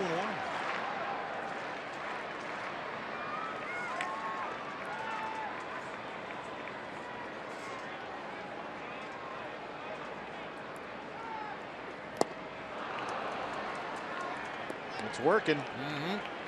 Another good slow changeup from Shipley. 2-2.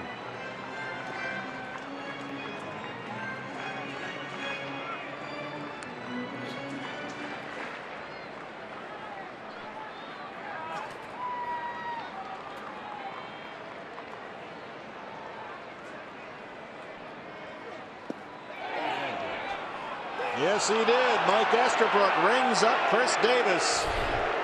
And Braden Shipley strands that runner at third. He's got 6 strikeouts. He keeps it 2-1 Baltimore.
Diamondbacks baseball on Fox Sports Arizona is brought to you by Lone Butte Casino. Get in on big wins.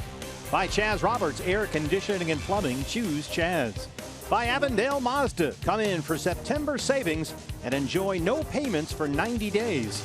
And by Gigablast. 100 times more powerful internet from Cox. Bring on tomorrow. The Inner Harbor here in downtown Baltimore. Fort McHenry just across the way.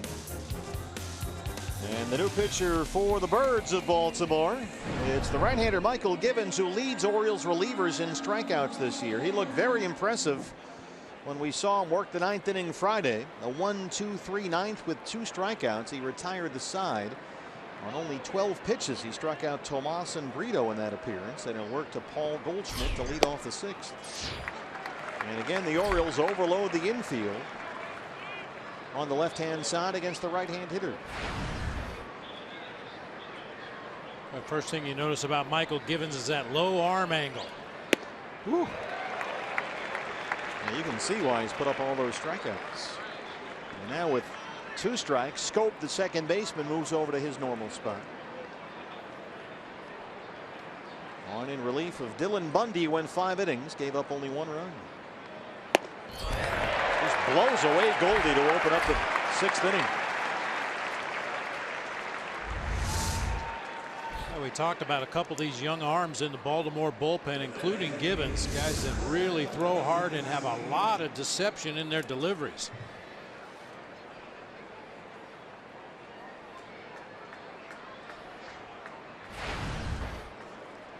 The DH today is Wellington Castillo. He's 0 for 2. And again, 3 infielders on the left-hand side for Baltimore. They do this more than any other team we've seen this year, I think, against right-hand hitters.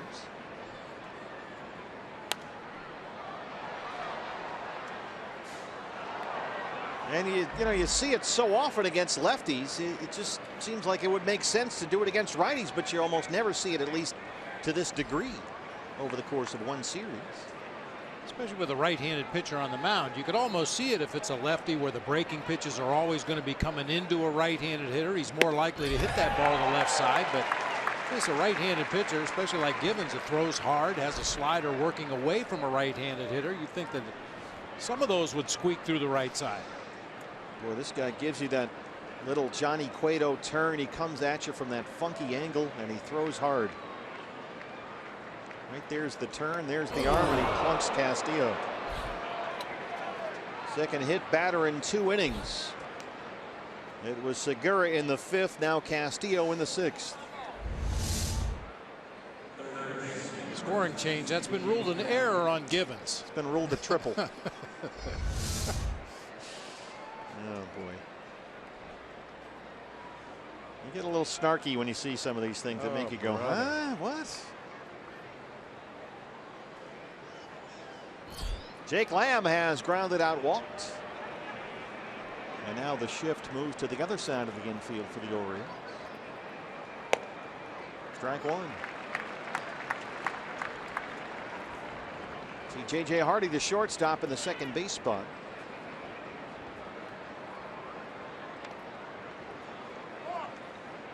Another thing about these shifts or over shifts, whatever you want to call them, it affects the umpires too, it seems like. Because they have to find a different spot to stand in the middle of the infield, because normally they might be right in front of the third baseman who's playing second. So you can see where Greg Gibson is right now on the other side of the bag.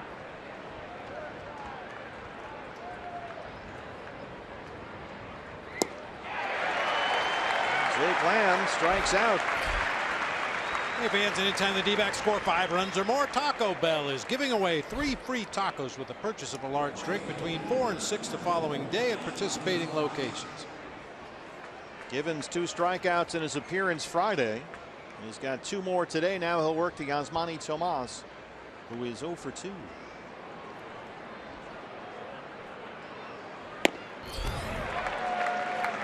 '96. Yeah.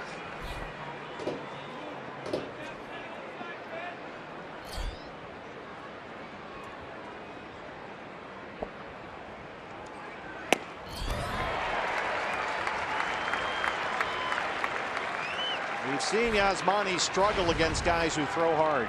This is not a good matchup for him. Especially those elevated fastballs, the last two at 96 and 95.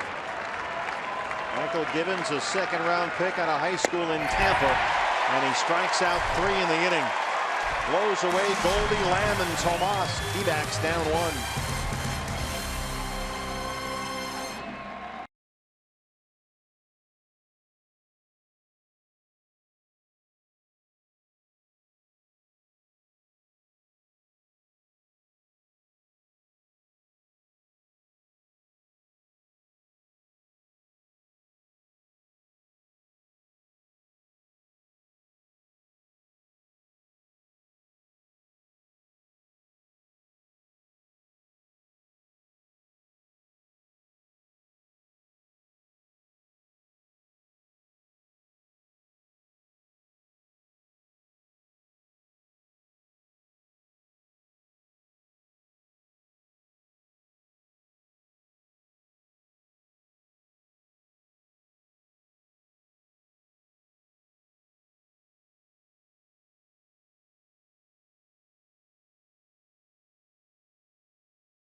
Trail the Orioles 2-1.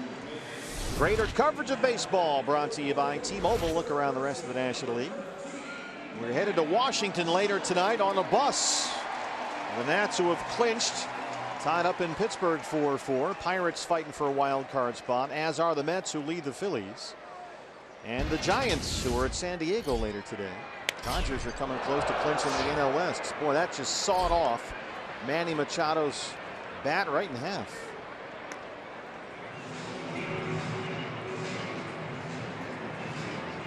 Amazing those Mets are able to just keep hanging around the way they do. They have this miracle Met thing going again. Yeah, everybody wrote them off for dead. When all their pitchers got hurt, they shut DeGrom down. Everybody's got a frayed this and a torn that. But they found a way to get some big hits, some dramatic hits. The first pitch strike for Braden Shipley. That's 12 of 21. He has not fallen behind 2-0 in a count all day long. So far, Braden, 2 runs on 4 hits in 5 innings. He has walked 1, struck out 6.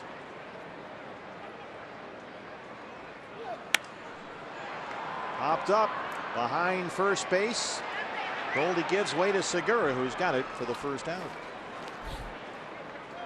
We're talking about that National League wild card race. Another good race is going to be Manager of the Year in the National League. I think the popular trendy choice is Joe Madden, and certainly not a bad choice by any stretch of the imagination, but Dusty Baker has to get some consideration for what he's done with the Nationals this year. Terry Collins, we just mentioned the Mets and what they've gone through this season. He's kept them in contention all year. And Dave Roberts in LA, first-year manager, done a real nice job with that team. As much as you hate to admit it, he's done not anything to do with Dave Roberts. It's a Dodger issue for me, but he's done a tremendous job with a ton of injuries. Yep. I mean, they've had a million rookie pitchers start games. They've had all kinds of guys hurt. And Roberts has been nice and steady at the helm there. Yeah, through the whole Puig thing, you know, is he going to be traded? Are we going to release him? Are we going to send him to the minors? And then eventually he comes back to the big leagues. Supposedly a new guy out there on the field in the clubhouse. Says he wants to be a better teammate. Those are things that are tough for a first-year manager to negotiate. Dave Roberts, a good choice. Joe Madden's brilliant, and he's done a magnificent job, but they're just so much better than everyone else, it's not funny. So I don't know if you want to penalize the manager for having good players, but He's certainly got a pretty stacked deck there on the north side of Chicago. That wild card race, you've got the Mets and Giants right now dead even at 82 and 73. They have the 2 wild cards. The Cardinals are a half game back. The Pirates are 4.5 back with a week to play.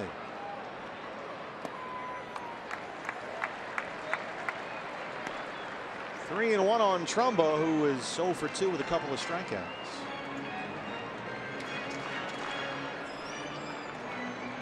Braden Shipley's done a real good job with Mark Trumbo today. After Trumbo homered in the first 2 games of this series, including Friday's walk-off winner.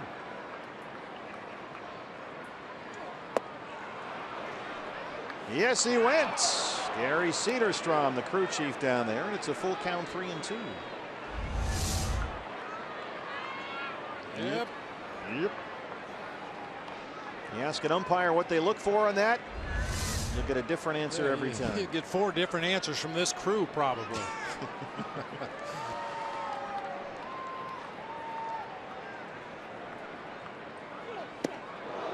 Trying to come inside with a fastball, and he walked him. Second walk for Braden today.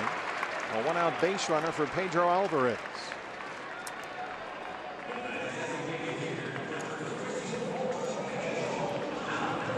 Alvarez singled and scored in the second, came into the Kim home run. That's been all the Baltimore scoring.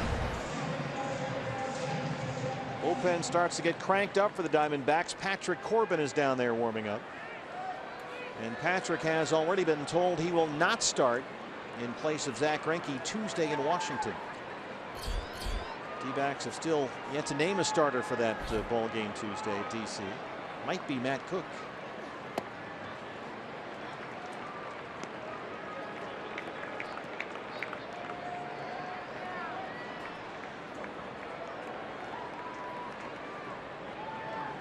Alvarez 1 for 2 with a single. He homered in Friday's series opener. He's played a small amount of third base in Baltimore this year. He's primarily a DH. And once the second overall pick in the draft by the Pirates, that was 08. And he finally wore out his welcome in Pittsburgh. He was a strikeout machine. He couldn't hit lefties. He was a severe defensive liability. He lingered on the open market all winter long and finally signed here in Baltimore in a 1-year deal. And that was once spring training was already well underway. He did not have a home for a while. Yeah, he was primarily a DH when he played for the Pirates, too. Yes, he was. You liked his bat. You liked the potential for him to hit a ball out into the river at PNC Park, but he was just as likely to throw a ball into the river.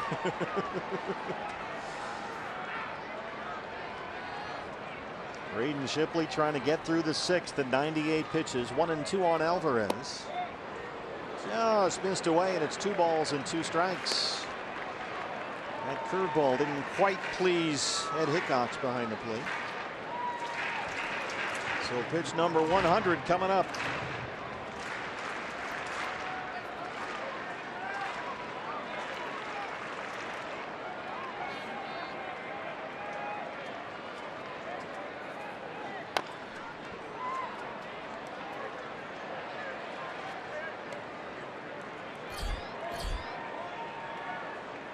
I think one reason why they didn't want Patrick Corbin starting that game Tuesday was to maintain the idea that you've got some length back there.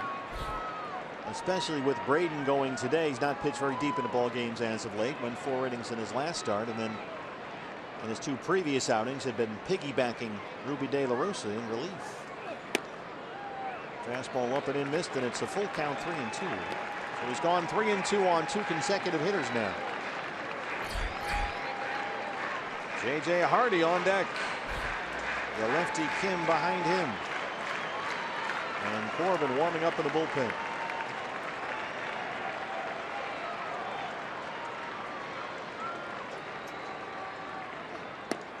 He walked in back-to-back walks for Braden Shipley, and that's going to set off some alarm bells.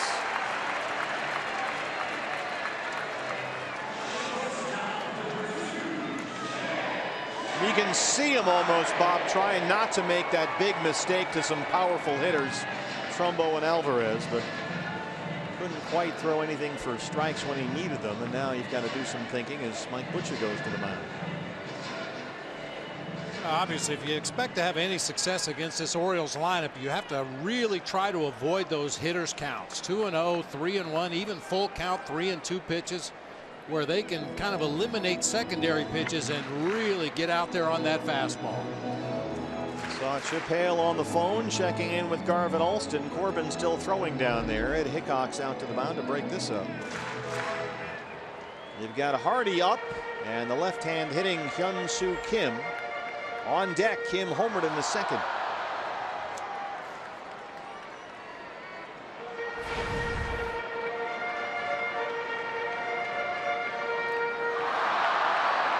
Hardy singled his last time up. He's got 3 hits in the series. Trumbo, the runner at second, Alvarez at first, and 1 out. And we know Braden Shipley has a knack for ground balls when he really needs them. See if he can get a double play ball here and get out of this inning.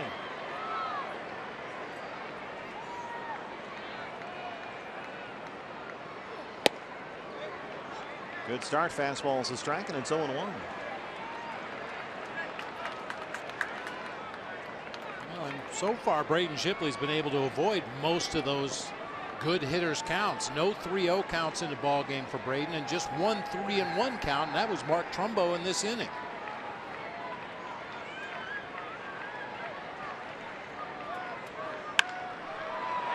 Jake Lamb at third. They get 1 and they get 2. Just what the doctor ordered. The 5-4-3. Braden Shipley's out of trouble. He keeps it 2-1.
It's time to take a look back at this day in baseball history, brought to you by Geico.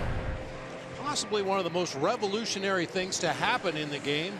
Dr. Frank Jobe transplants a tendon from Tommy John's right wrist into his left elbow. The first ulnar collateral ligament surgery, which will become commonly known as Tommy John surgery, happened on this day in 1974. And as Tommy John always said, he's just glad Dr. Jobe wasn't a proctologist. Brandon Drury leads off the 7th. I never heard that. Oh, he says that all the time. That's one of his. That's his go-to line at all the banquets. At the banquets, okay. Yeah, that's pretty good. Of course, we know who had the second ever successful Tommy John surgery in the history of that procedure. Our own Tom Candiotti. Yeah. He was, I want to get this right. There's the governor on the right, Greg Schulte, Candy on the left, and the great Leo Gilmartin overseeing, as he always does. But I think between Tommy John and Candy, as Drury grounds out to Machado at third, there were 4, 5, 6, 7 surgeries that actually didn't work. And so Candy had the second one where the guy was able to come back and have a long and extended successful career. And Dr. Job gave him a little wooden exercise thing. It's kind of like a wooden handle or something. And you just sort of, what do you do with your wrist? Curl, clench, crunch. Yeah. But you just sit there and try to strengthen the forearm muscles and wrist muscles. And Candy still has that piece of equipment in his garage someplace that Dr. Job gave him. And I said, you should call Cooperstown because that's a legitimate thing. I mean, he didn't get it on eBay. He got it from Dr. Job. Didn't get it from Todd's garage. Oh. One day we'll see the big ball of string in the Hall of Fame.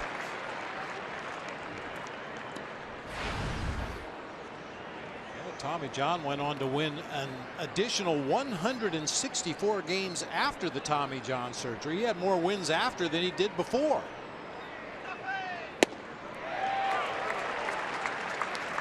And of course, Diamondbacks had a Tommy John club going for a while last year. Fortunately, most of those guys are back. Patrick Corbin, Daniel Hudson twice. And if you want to read about the procedure in detail and go through what that's like for the pitcher in terms of the operation, for the doctor, for the trainers, and what's involved with the rehab, read the book that came out this year by Jeff Passett at Yahoo Sports, The Arm. And Daniel Hudson is featured prominently in that book. It is a fascinating read.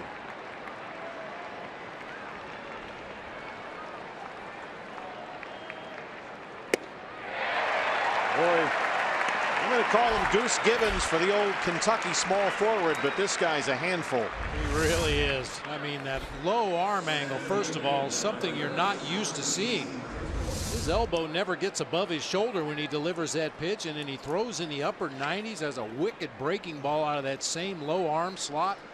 I mean, you remember that great 1978 Kentucky National Championship basketball team where Goose Gibbons had that enormous championship game. This guy's a natural. He strikes guys out like Goose Gossage, and his name is Gibbons. There you go. Goose Gibbons. Need to make that happen out here. Brito singled his last time up. He dunked one into right center. He's 1 for 2.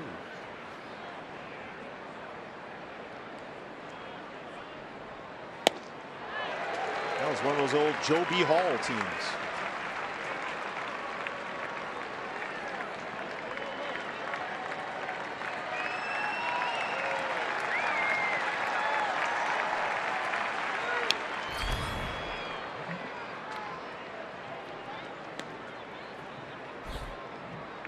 Speaking about Dr. Job, the Orioles had Matt Wieters started the game at catcher.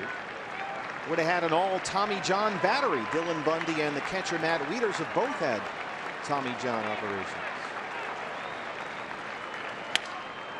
Another broken bat, Bloop. Jones coming in. Well, Goose Gibbons a 1-2-3 7th. We stretch in Baltimore. D-backs down 2-1.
Live high-speed highlights presented by Cox. Braden Shipley was very good here today. 6 innings.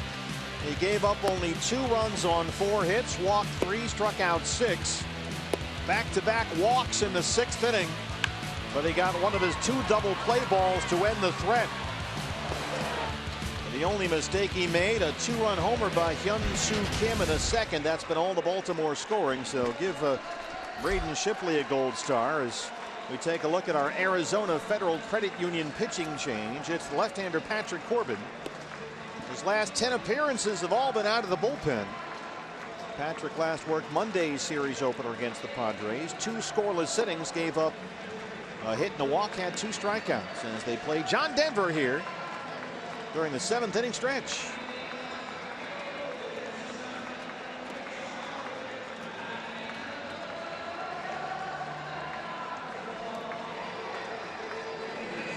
The Oriole bird on top of the dugout. Diamondbacks trail at 2-1, trying to avoid a 3-game sweep here in Baltimore. Corbin will face Hyun-Soo Kim, who was the scheduled hitter, but Drew Stubbs is going to come in and take over. He's the other half of that platoon, the right-hand half. That's a good look right there, Magnum PI. He was a Tigers fan, Magnum PI. Yeah.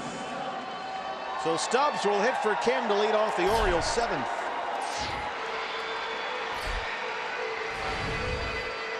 Drew Stubbs, .231 with 3 homers. The Orioles are his 3rd team this year. He was with Atlanta and Texas. There's different kinds of birds of Baltimore.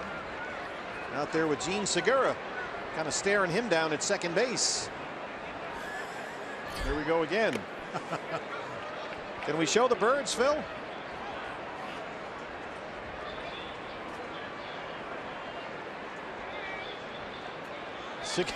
Just they're in a staring contest with Gene down there.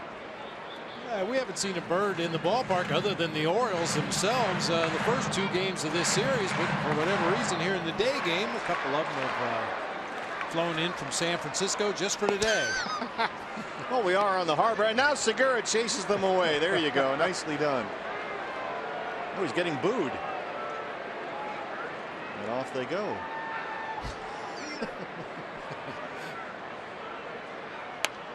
Two and 2 on Drew Stubbs. Stubbs only 16 games with the Orioles. 3 for 20 as a Baltimore player. He signed with Texas at the start of spring training. He was released right before opening day. Then signed with Atlanta. The Braves let him go after a month. Then he re-signed with the Rangers. They waived him again.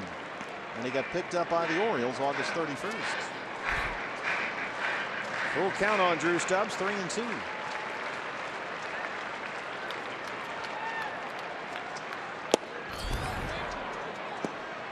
Struck him out.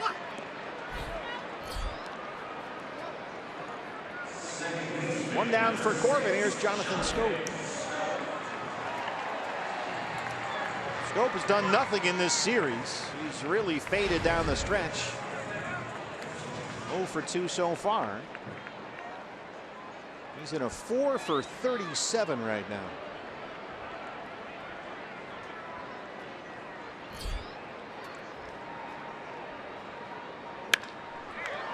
High in the air, right center field. Tomas coming in. 2 outs. The catcher is Caleb Joseph.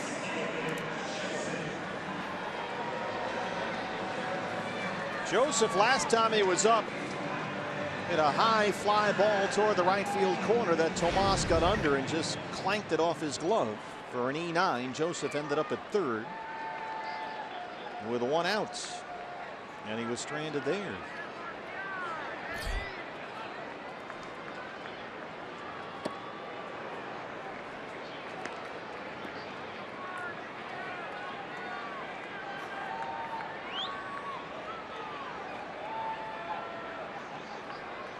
Hopefully Patrick Corbin can finish this thing off, give the bullpen a breather.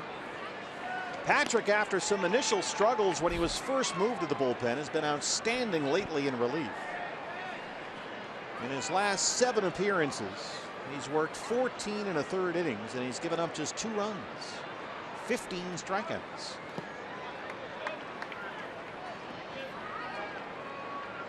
And so he thought, well, if Greinke's down, maybe Corbin will get a start there. He can finish off the year with at least 1 start, but they're going to keep him in the bullpen. And we'll see who they name for a starter Tuesday in Washington. No word yet. Another strikeout for Corbin, who works a 1-2-3 inning.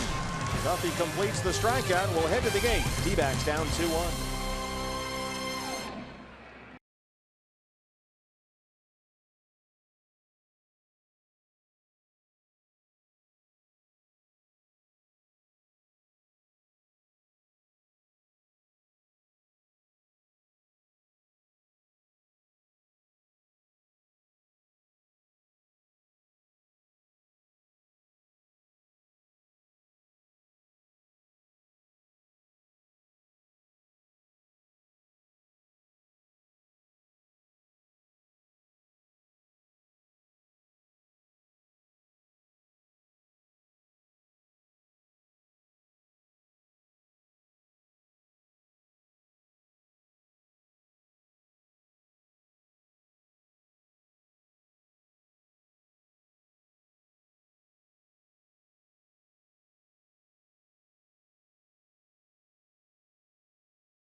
Gorgeous sunny Sunday. Diamondbacks trying to avoid the sweep, but they're running out of time here, down 2-1. What's next? Brought to you by CenturyLink. We're on a bus to Washington, D.C. after this ball game. The final road series of the year, 4 at Nats Park against the Washington Nationals, who just clinched the National League East Division title. Archie Bradley starts tomorrow against Tanner Roark. Nobody knows who's going to start Tuesday against former D-back Max Scherzer. Shelby Miller Wednesday versus Gio Gonzalez, and Robbie Ray Thursday against Joe Ross. Supposed to get some rain, the governor is reporting, middle of the week. So stand by for that. Here's Brad Brock, another member of this very impressive Oriole bullpen. 68 appearances and a 1.67 ERA, 86 strikeouts in just under 76 innings. You've got to be having a pretty good year as a middle setup reliever to get selected to the All-Star game, but he was picked by Ned Yost to be on that American League All-Star team this year. Did not pitch as Drew Stubbs takes over in left field for Kim. Brock gave up a single to Chris Owings to lead off the 8th inning when we saw him on Friday, but got an out on the bases, had a strikeout and a ground ball, and he's going to face Gene Segura to lead off the 8th. Brock, another guy with a lot of deception, very herky-jerky with his delivery, and then steps to the third base side of the mound, throws back across his body.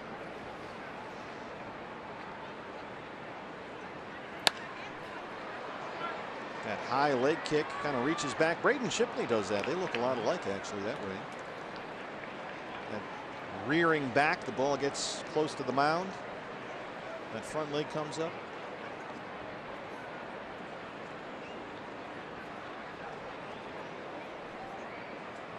Segura today has doubled. He scored a run. He was hit by a pitch his last time up.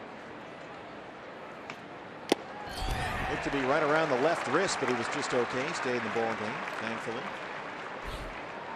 Down 1-2.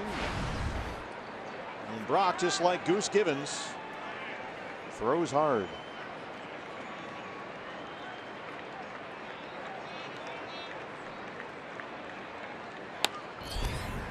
And of course, behind these guys, you've got Mr. Perfect, the closer Zach Britton, 45 for 45 in his save attempts this year.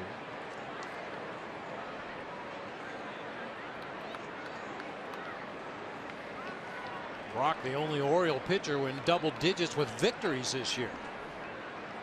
There's Britton, the closer.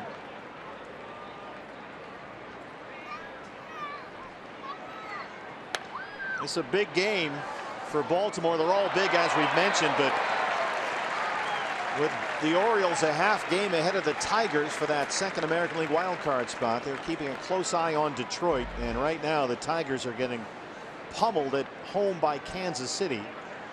The Royals lead that 11-6. They're in the 7th inning. Machado at third, a high hop. He gloves it and throws him out. Kansas City in that game at Comerica Park, 11 runs on 15 hits in 6 innings. And so the Orioles, if they can hang on here and complete the sweep, will gain even more ground on Detroit for that wild card spot. Here's Chris Owings. CO 0 for 3.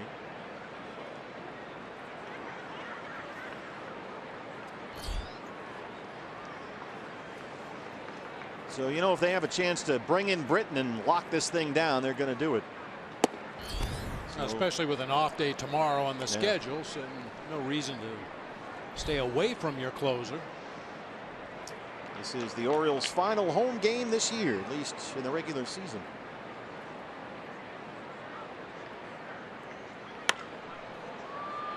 Headed for the right field corner, but it's drifting into the seats and out of play. The whole home plate area now encased in shadow. See how dark it is there around Chris. Whole rest of the outfield and infield in bright sunlight. Not really that troublesome for a hitter right now, other than your shadow out there in front of home plate, but most hitters don't track the ball that last 4 or 5 feet anyway.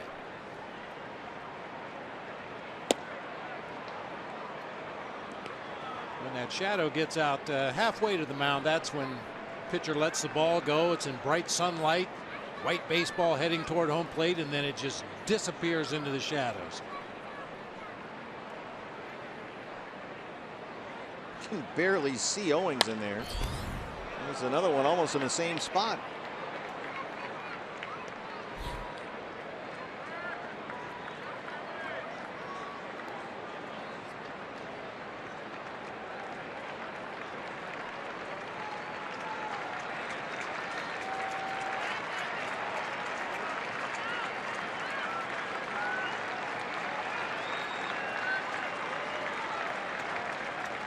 Two and two.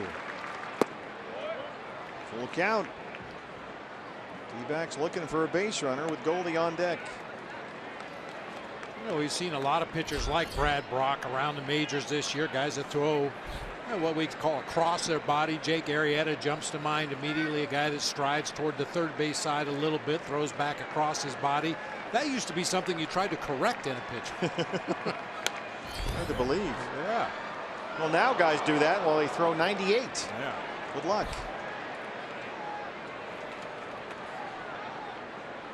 Diamondbacks today still with only 3 hits.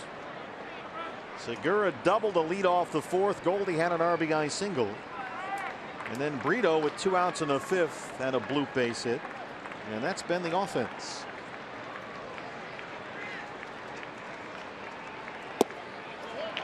Good at bat by Chris Owings. He works a walk. He's the tying run with 1 out.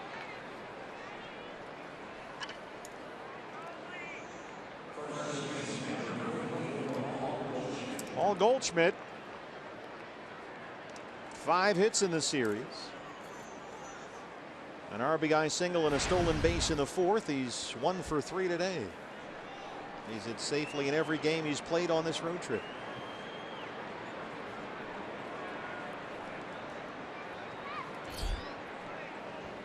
Oh, what a jump for Chris Owings. Oh, that is stolen. Complete ownage right there. What a jump. I'm surprised Caleb Joseph even bothered to throw that ball to second base. Watch this. He had 3 or 4 good strides towards second base before Brock even kicked up that leg to throw home. And you know that one's been burning a hole in Dave McKay's back pocket this whole series. Absolutely. Tying run in scoring position, but Goldie's down 0-2.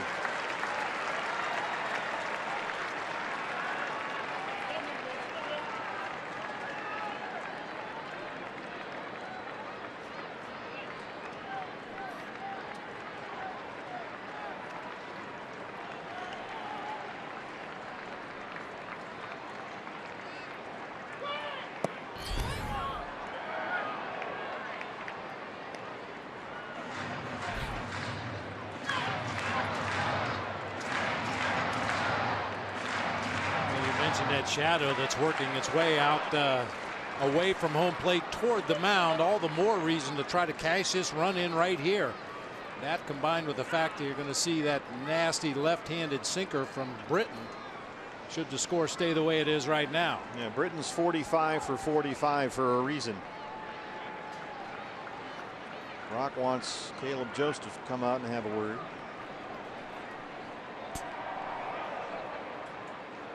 Brock's just stalling for time, allowing that shadow to move out there a little farther.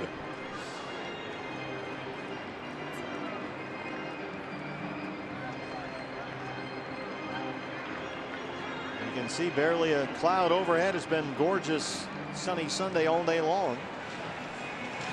But see that one big shadow sweeping all the way from the left field corner down into the Oriole dugout. Owings at second. He's the tying run. 1 out.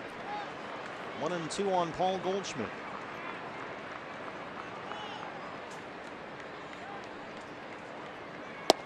Got him.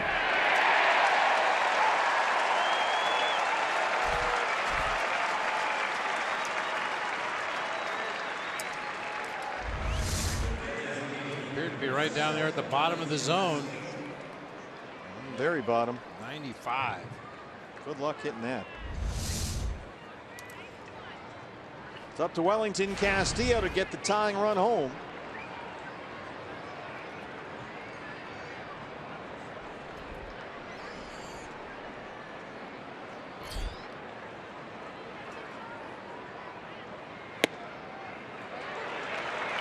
Wow. That is a nasty pitch from Brock, a front door slider. Especially from that crossfire angle, and then he starts that breaking ball right at the front shoulder of a right-handed hitter. You can see why Castillo flinched at a pitch that was called a strike.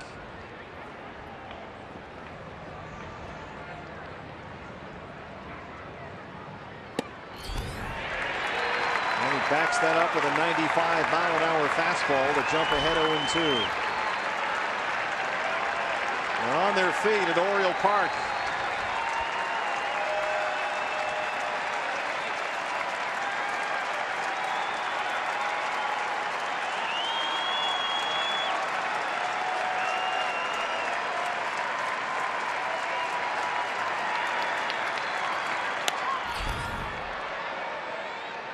They have the lights on here now.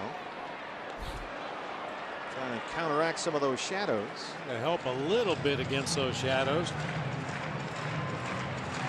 What a ballpark this is. Just beautiful. That street behind right field, Utah Street, that's open over the course of the day. You can walk back and forth there, whether there's a game or not. Another 0-2 to Wellington Castillo.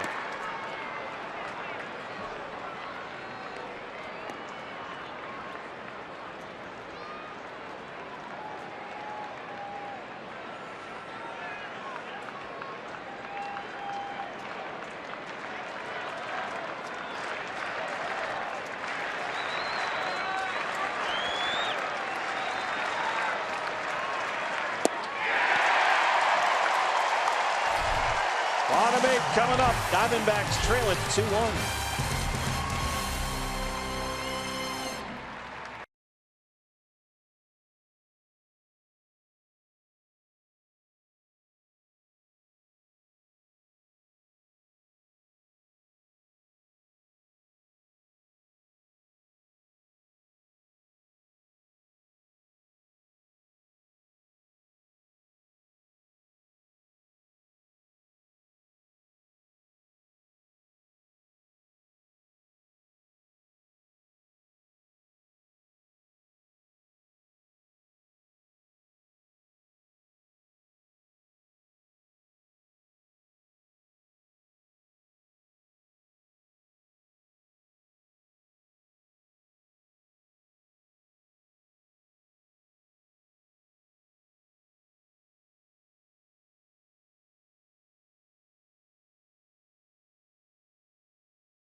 warehouse across Utah Street. Our Gila River game summary. Braden Shipley pitched a nice ball game here.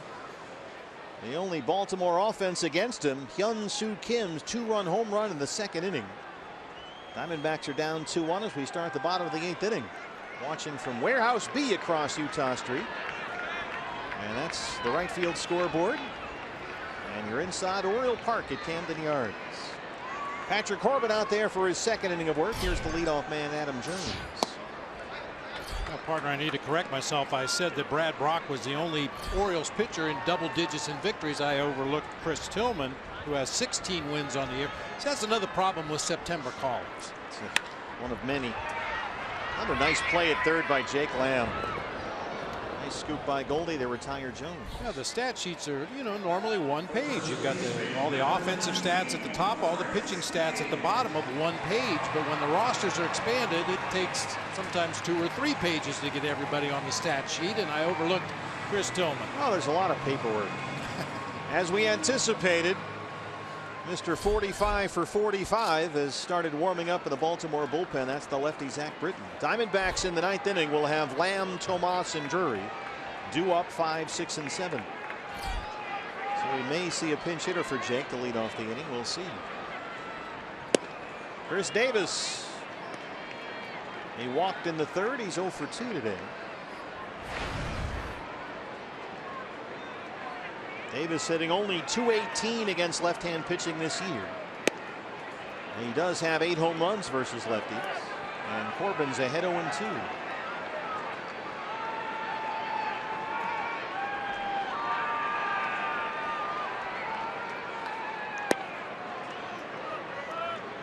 Looking at the numbers against the closer Zach Britton this season, righties are hitting better against him. Lefties hitting only 157, righties hitting 159.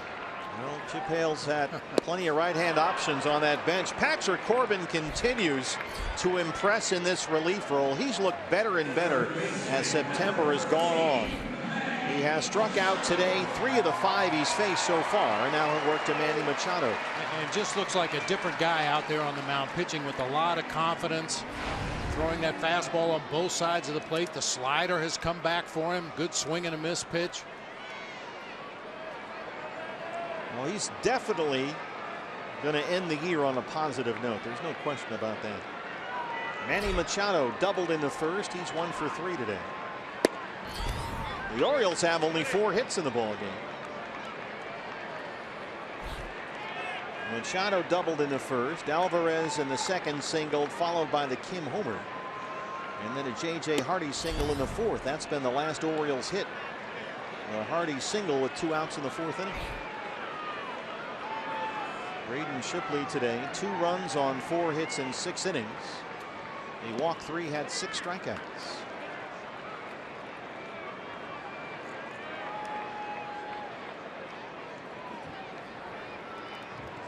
But to get him off the hook for the loss, Patrick's going to have to get us through the 8th, and then the D-backs will have to do something against Zach Britton in the 9th.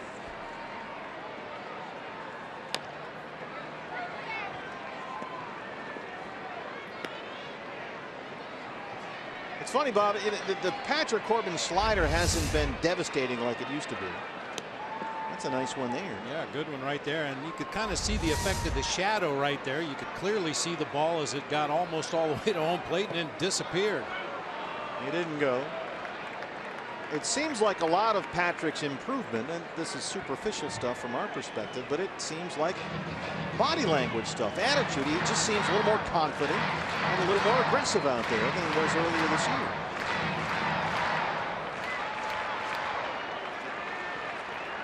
He's got a lot of friends and family here who drove down from Syracuse to watch this series. And it's on a play behind the Orioles dugout. Take one more look at the shadow. Only the shadow knows. Good night. Yeah. Especially when you have a lot of late movement, which does not bode well for the D-backs offense, with Zach Britton coming in throwing that lead pipe sinker with all that late movement. It's going to be a tough mountain to climb. Chris Owings. It's into left center. Machado's aboard. And this is going to give Trumbo another chance. Castillo had to scramble over there toward the second base bag. And Machado's aboard. If you notice, Chris Owings doesn't ever really dive for a ball. He kind of slides into it like he's sliding into a base. He feels like he has much better control, can keep his head a little bit stiller doing it that way rather than just extending and diving like a head-first slide. Well, that's a base hit for Machado, his second hit today, and here is Mark Trumbo. He has struck out twice and walked, leading the majors with 45 home runs.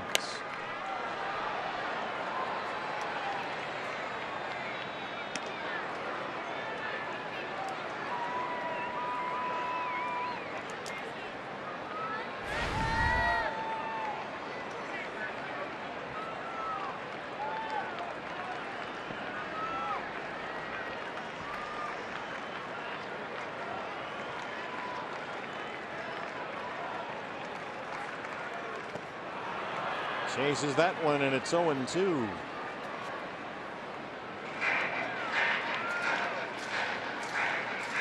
Patrick taking full advantage of that shadow with that slider of his. Boy, and unfortunately, this is a situation you're going to see crop up in the postseason again this year because of the start times of the games. Players are going to have to deal with those shadows cutting across halfway between home and the pitcher's mound. And Yasmany Tomas out there in right field, still fighting the very bright sunshine. There's Brandon Drury in left. He's standing in shadows himself out there. Very bright in center and right. There's Brandon in left field. Still playing very deep as he always does. Corbin ahead of Trumbo, 1-2. You're going to miss saying that, aren't you? It's kind of fun. Just trying to fit in. Patrick Corbin, 2 strikeouts in the 7th and 2 more in the 8th. D-backs against Zach Britton coming up.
Camden Yards, and Mr. Perfect is on for Baltimore. 2 things you need to know about the closer, Zach Britton. He's got a 0.57 ERA, and he's a perfect 45 for 45 in his save opportunities. And throws a sinking fastball that feels like you're hitting a bowling ball when you make contact. Well, Jake Lamb's spot against the lefty Britton due to lead off the 9th inning, so Mitch Haniger is the batter. Haniger will hit for Lamb with Michael Bourne taking over in right field for Mark Trumbo. So Haniger, Tomas, and Drury 5, 6, and 7 in the Diamondbacks 9th as they try to avoid the sweep in Baltimore. And there's ball 1.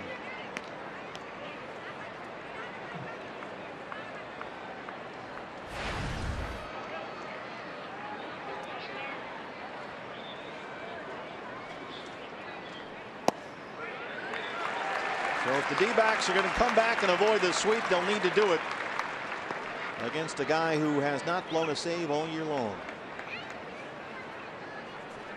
That's not even counting as a save in the All-Star game this year for the American League at San Diego.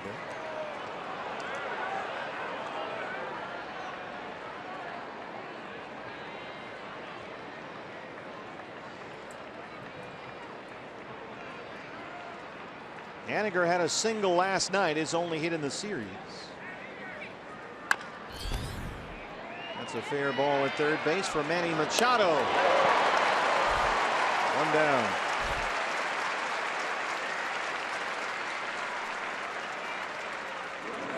Yasmany Tomas. 0 for 3 with 2 strikeouts today. 1 hit in the series, a double in the opener on Friday.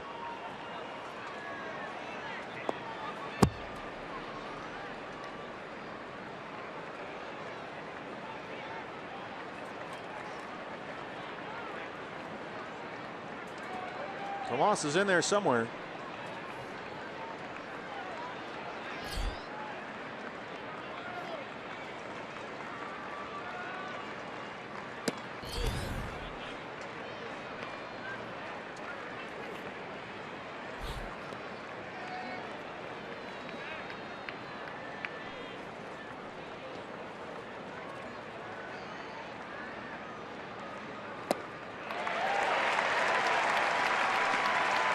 Tigers losing at home 11-7 against Kansas City. They're in the 8th inning at Comerica Park. So the Orioles, if they can lock this one down and complete the sweep, would presumably gain even more ground on Detroit for that final American League wild card.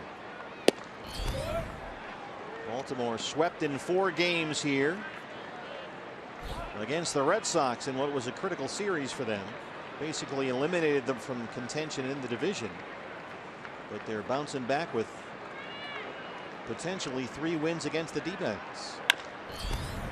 Machado one more time, smothers it, spins and throws. He got him. Manny Machado, 2 Gold Gloves down there at third already, and he's only 24.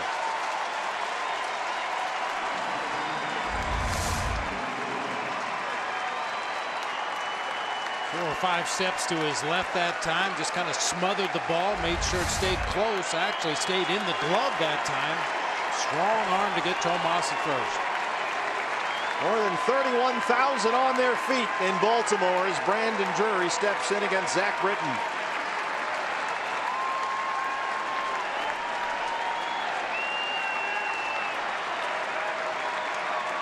Brandon today 0 for 3.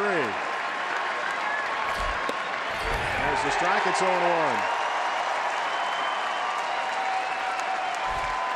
They thought here for a while after the Red Sox sweep that they were done for October, but they're feeling it again here in Charm City.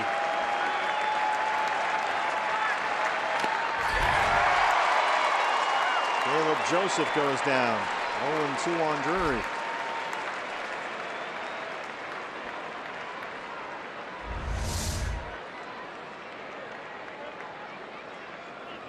The inside of that right knee.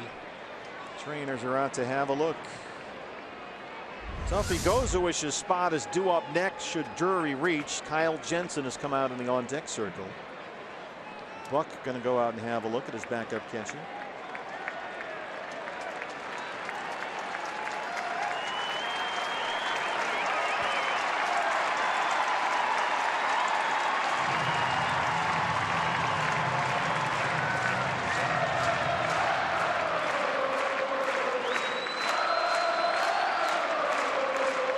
Final home game of the year in Baltimore.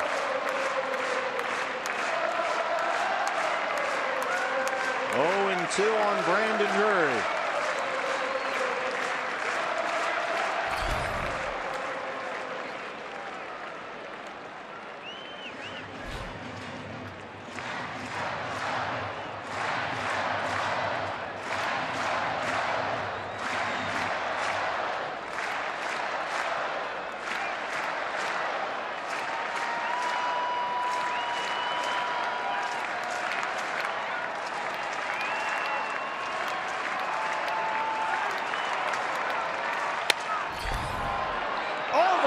glove of Schoop and into right center. The Diamondbacks are still alive as they get the tying run on base with 2 outs. That'll bring up Kyle Jensen, who'll hit for Gozowicz. Sounded like he might have hit it right off the end of the bat, but got just enough of it to get it over Schoop into center field.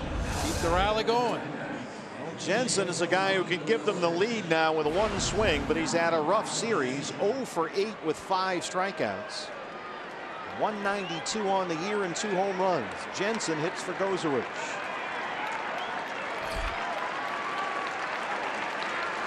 He's the go-ahead run at the plate. 2 outs in the 9th.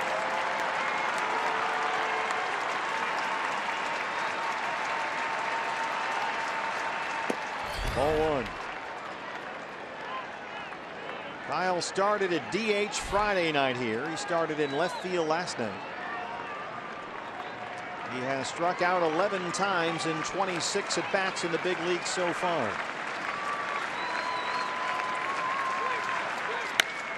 Gets this one up in the air. Michael Bourne, the former Diamondback, can complete the sweep. Baltimore takes all 3. They win a close one 2-1. And they can potentially pick up a game on the Tigers for the American League wild card. But the Diamondbacks dropped to 64-91. And still just 1 win so far on this long road trip to close out the year. Yeah, you look for positives wherever you can find them. The way the Diamondback season is finishing, and Braden Shipley very good today. 6 innings of 4 hit ball. Patrick Corbin with 2 shutout innings out of that bullpen once again. That's about as good a numbers as you can expect to put up against this power-packed Orioles lineup. 2-5-1 for the Orioles, 1-4-1 for the D-backs. And now it's on a bus to Washington, D.C. for the first of 4 tomorrow night against the National League East champs. Hyun-Soo Kim had the game's big hit way back in the 2nd inning, a 2-run homer, his 5th of the year. And that was all the offense Baltimore needed. Shipley was very good, but they just couldn't get anything done against Dylan Bundy and this Baltimore bullpen. Diamondback Live postgame show presented by CenturyLink is next. D-backs are swept in Baltimore 2-1 the final. Back with more after this.